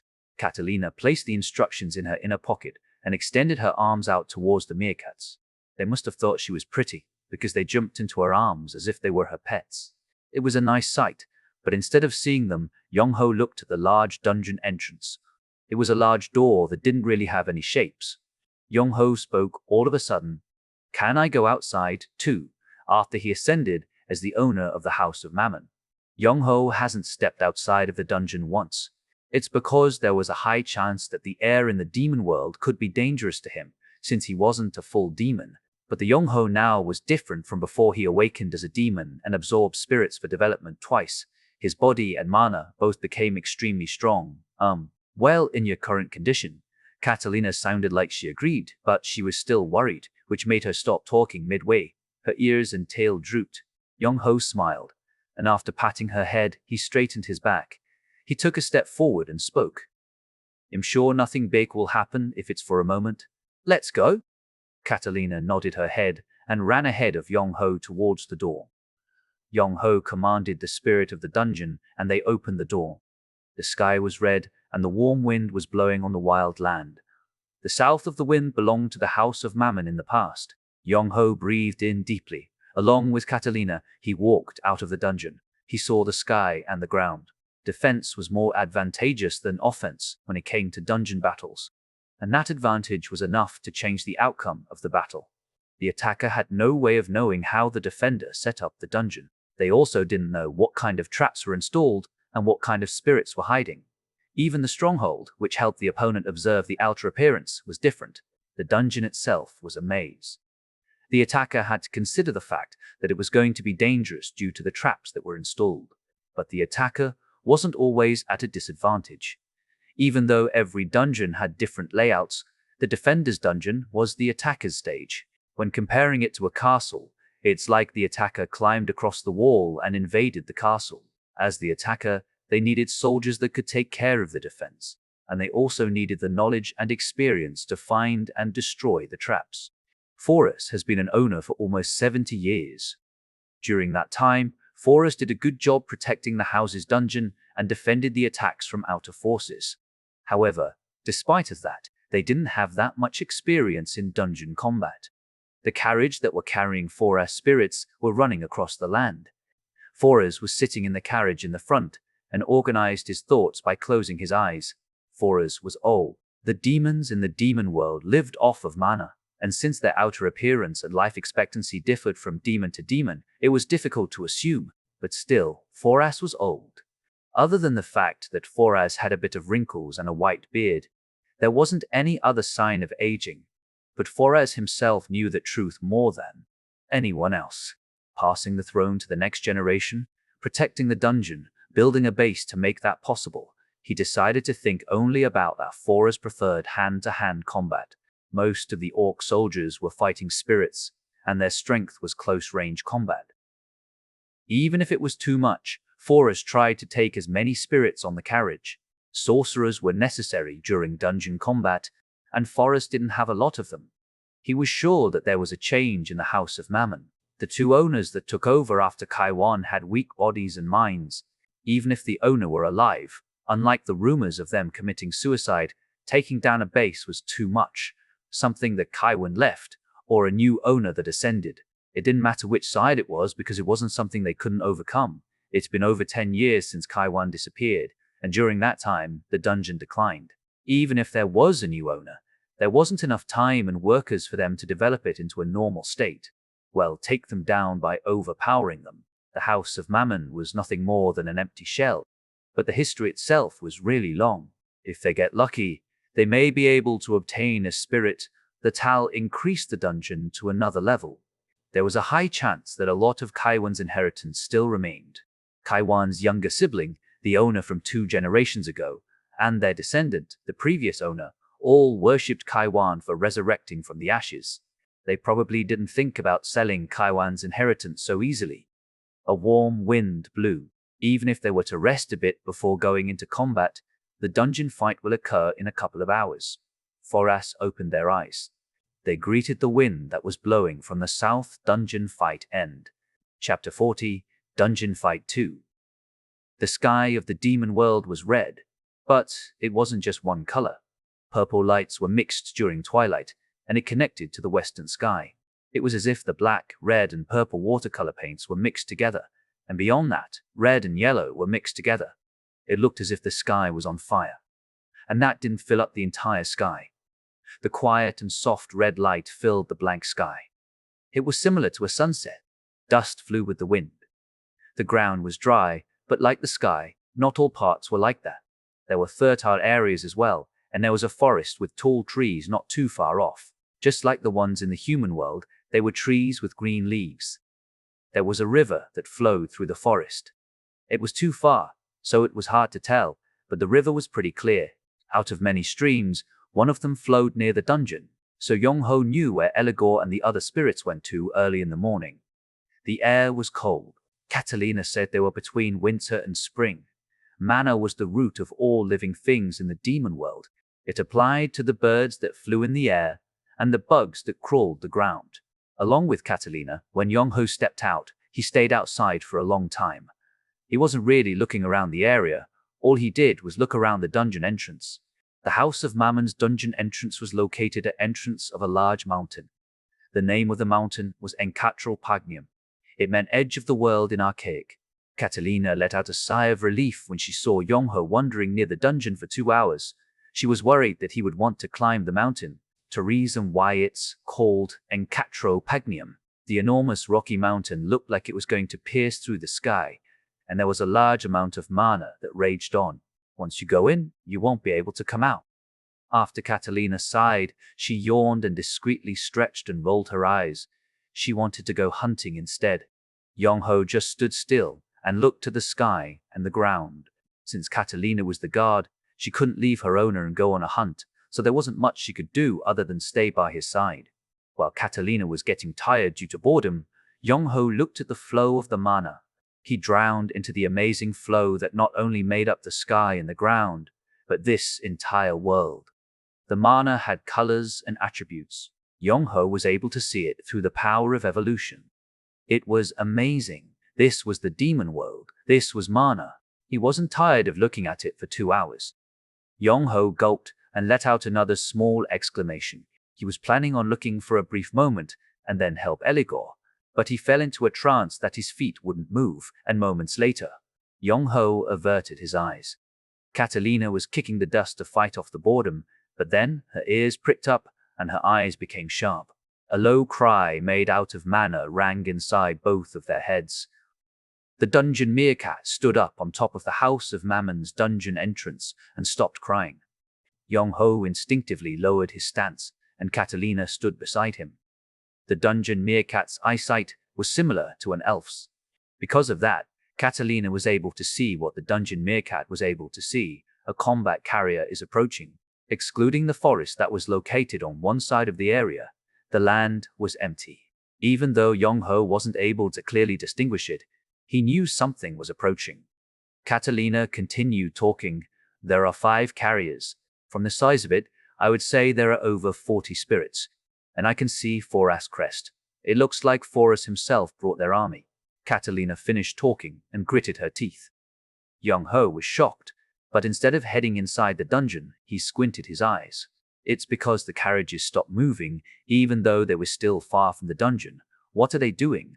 I think they're resting before attacking. Catalina spoke in a slightly uncertain tone. Dungeon fights usually took place within the dungeon. There were those on defense that would counterattack from the outside, but that was rare. Fighting inside the dungeon was more advantageous than fighting outside. Yong-ho assumed Foras mentality. Even though they lost a group of orcs, Foras knew the House of Mammon when the owner from 2 generations ago started ruling, even though they brought a lot of their spirits in case of an emergency. But there was a high chance that they were looking down on them. There weren't counterattacks. Even if they announced that they were going to attack, it wouldn't improve the dungeon's defense. Yong-ho wasn't mad. He was actually pleased. If that gave him more time, then he welcomed it. How long do you think they'll rest for? Yong-ho asked quietly. Catalina thought about it for a moment and answered quietly as well. I don't think they'll be resting for a long time, possibly over an hour. It wasn't enough, but it was better than nothing. They probably saw him too. The break they were having could even be their way of declaring war. Young-ho didn't waste any more time and turned around. Along with Catalina, they headed towards the entrance of the dungeon. His breathing started getting heavier as excitement filled inside him. The dungeon owner, Foras. It was now time to fight. It alarmed the other dungeon spirits. Eligor commanded the spirits to evacuate. As soon as Young-ho entered the dungeon and was reconnected with the spirit of the dungeon, they informed him. After Young-ho confirmed, he ran with Catalina. It took them some time to reach the throne room. This is a report from the dungeon meerkat. There are about 30 orc soldiers, over 10 imps. It's difficult to determine the number of spirits on the carriage. There were 6 war carriages. Catalina said that Foras brought at least 40 spirits with them. They had 4 times more than the House of Mammon when comparing just the numbers. They didn't have a chance if they attacked head-on. They would only be able to win by using the facilities within the dungeon. This is from the dungeon meerkat. Foras war carriages have started moving again, Master. As soon as he reached the intersection in front of the throne room, the spirit of the dungeon and Eligor shouted at the same time. Young-ho waved his finger and answered the spirit. He collected his breath and approached Eligor. Eligor answered with an urgent expression. I've gathered all the spirits into the throne room as you have instructed. And the traps? Young-ho asked. Eligor smiled with pride. The traps itself have been completed. It was worth purchasing the finished traps, even if they were expensive. If he purchased the ones where they had to build it, they definitely wouldn't have been able to install them on time. The dungeon meerkats are wanting to hide, the spirit of the dungeon informed him. It was proof that the war carriages were getting closer to the dungeon. Young-ho accepted it this time as well. He returned to the throne room with Catalina and Eligor. All the spirits that were in the throne room showed their respect towards Young-ho. He suppressed his anxiety again. It wasn't because he was in front of the spirits. The more rushed he felt, the colder he tried to become. Young-ho sat on the throne, and by using both of his hands, he created a large window of light. The spirits were able to see a simplified version of the dungeon map, and then there was silence. The kobold started whimpering due to the heavy atmosphere, and Catalina kept on gulping. Young-ho closed his eyes and waited. How long has it been? The spirit of the dungeon spoke. The owner, Foras, and their spirits have invaded the dungeon. Young-ho opened his eyes. He saw Foras mark on the dungeon map. A type of spirit. The dungeon, also known as a great spirit, wasn't a product that was manufactured from a factory. The exterior and the layout was different, and some had distinct attributes. The layout of ordinary dungeons have an underground system, and just like the King of Pride's dungeon, there are those that are as high as a skyscraper. Some are located on top of the water, and others actually fly in the sky.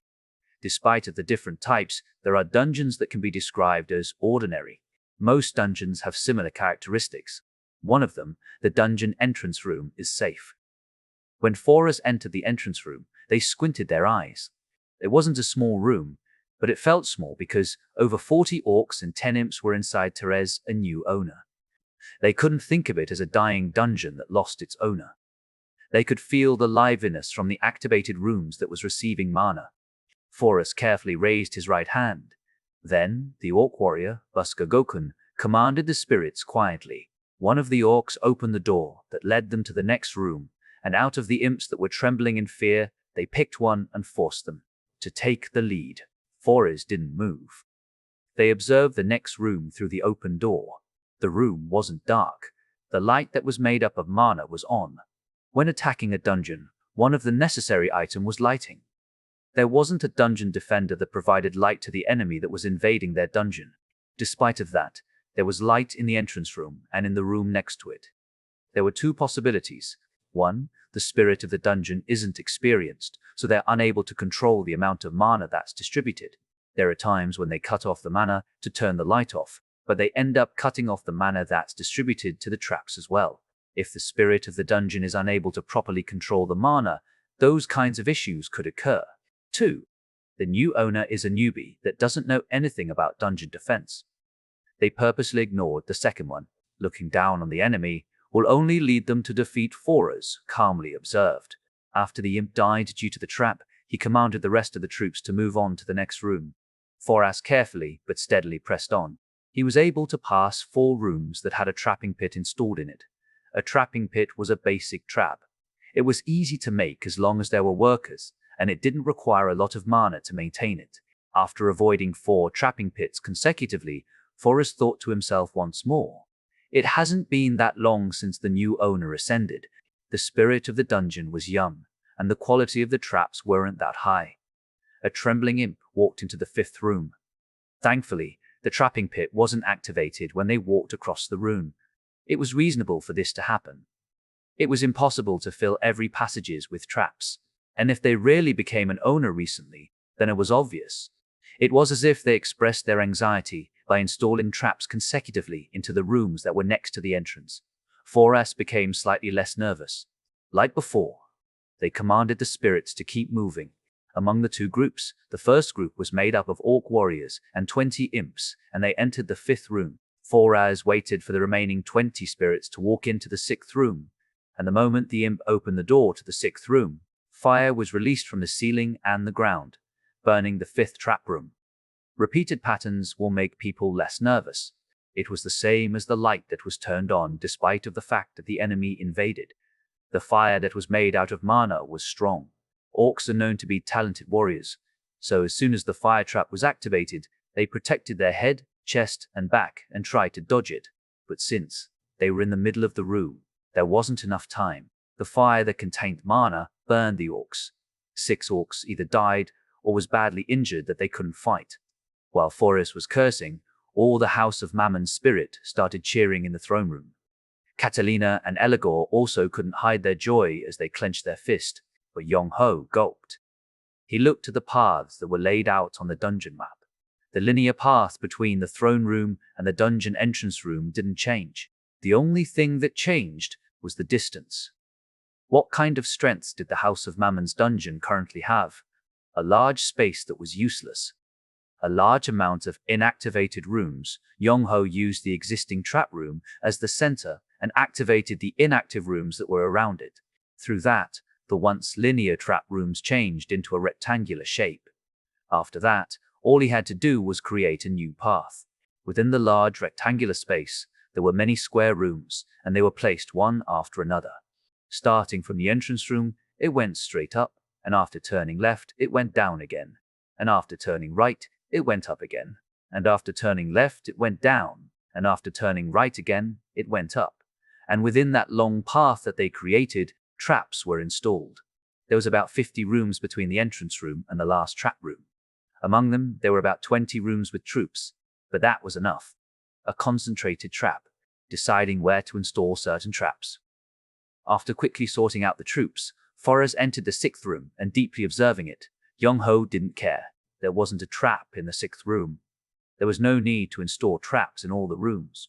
It was enough to plant the idea that there could be traps in any of these rooms. Rooms without traps. Rooms with small traps. Rooms with strong traps that were purchased from the dungeon shop. Complete control was important. Something big can happen the moment you're relaxed. Having a new trap when the enemy thinks there aren't any more traps.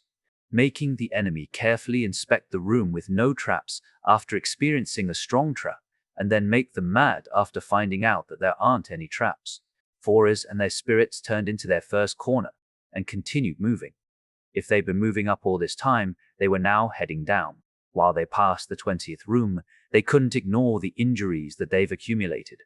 The spirits that were maintaining their fighting power were feeling really exhausted, and the second corner appeared. They headed up after changing their direction, and Forrest stopped moving. It wasn't because they were exhausted and annoyed. Forrest was an old owner, which made them an experienced owner. Forrest was a dungeon owner that controlled the dungeon for over 70 years. It might have been too much if it was one corner, but they turned into 2 corners. After passing the area where the top and bottom sections were repeated, they drew the dungeon layout in their head. And they were certain Forrest made the spirits stop. And by using the next room as the base, they turned left. A wall with no entrance, but it didn't matter. If it followed the same pattern, then a tunnel existed beyond it. Even though the new owner was a tough opponent, the amount of time they've been a dungeon owner was short. If they really did activate all of these rooms, then they wouldn't have any choice but to strengthen the walls that were placed between the rooms. On top of that, if they were going around in circles, there was a good chance that the wall between the rooms were thin. Forrest placed the palm of his hand on the wall. As the attacker, wall break was a necessary item, and they activated the scroll that contained that magic. A boom followed after the vibration. Beyond the large hole that was formed, a new room appeared. Forrest smiled. Forrest growled aggressively and raised their hand. Forrest walked through the shortcut with the spirit's dungeon fight to end.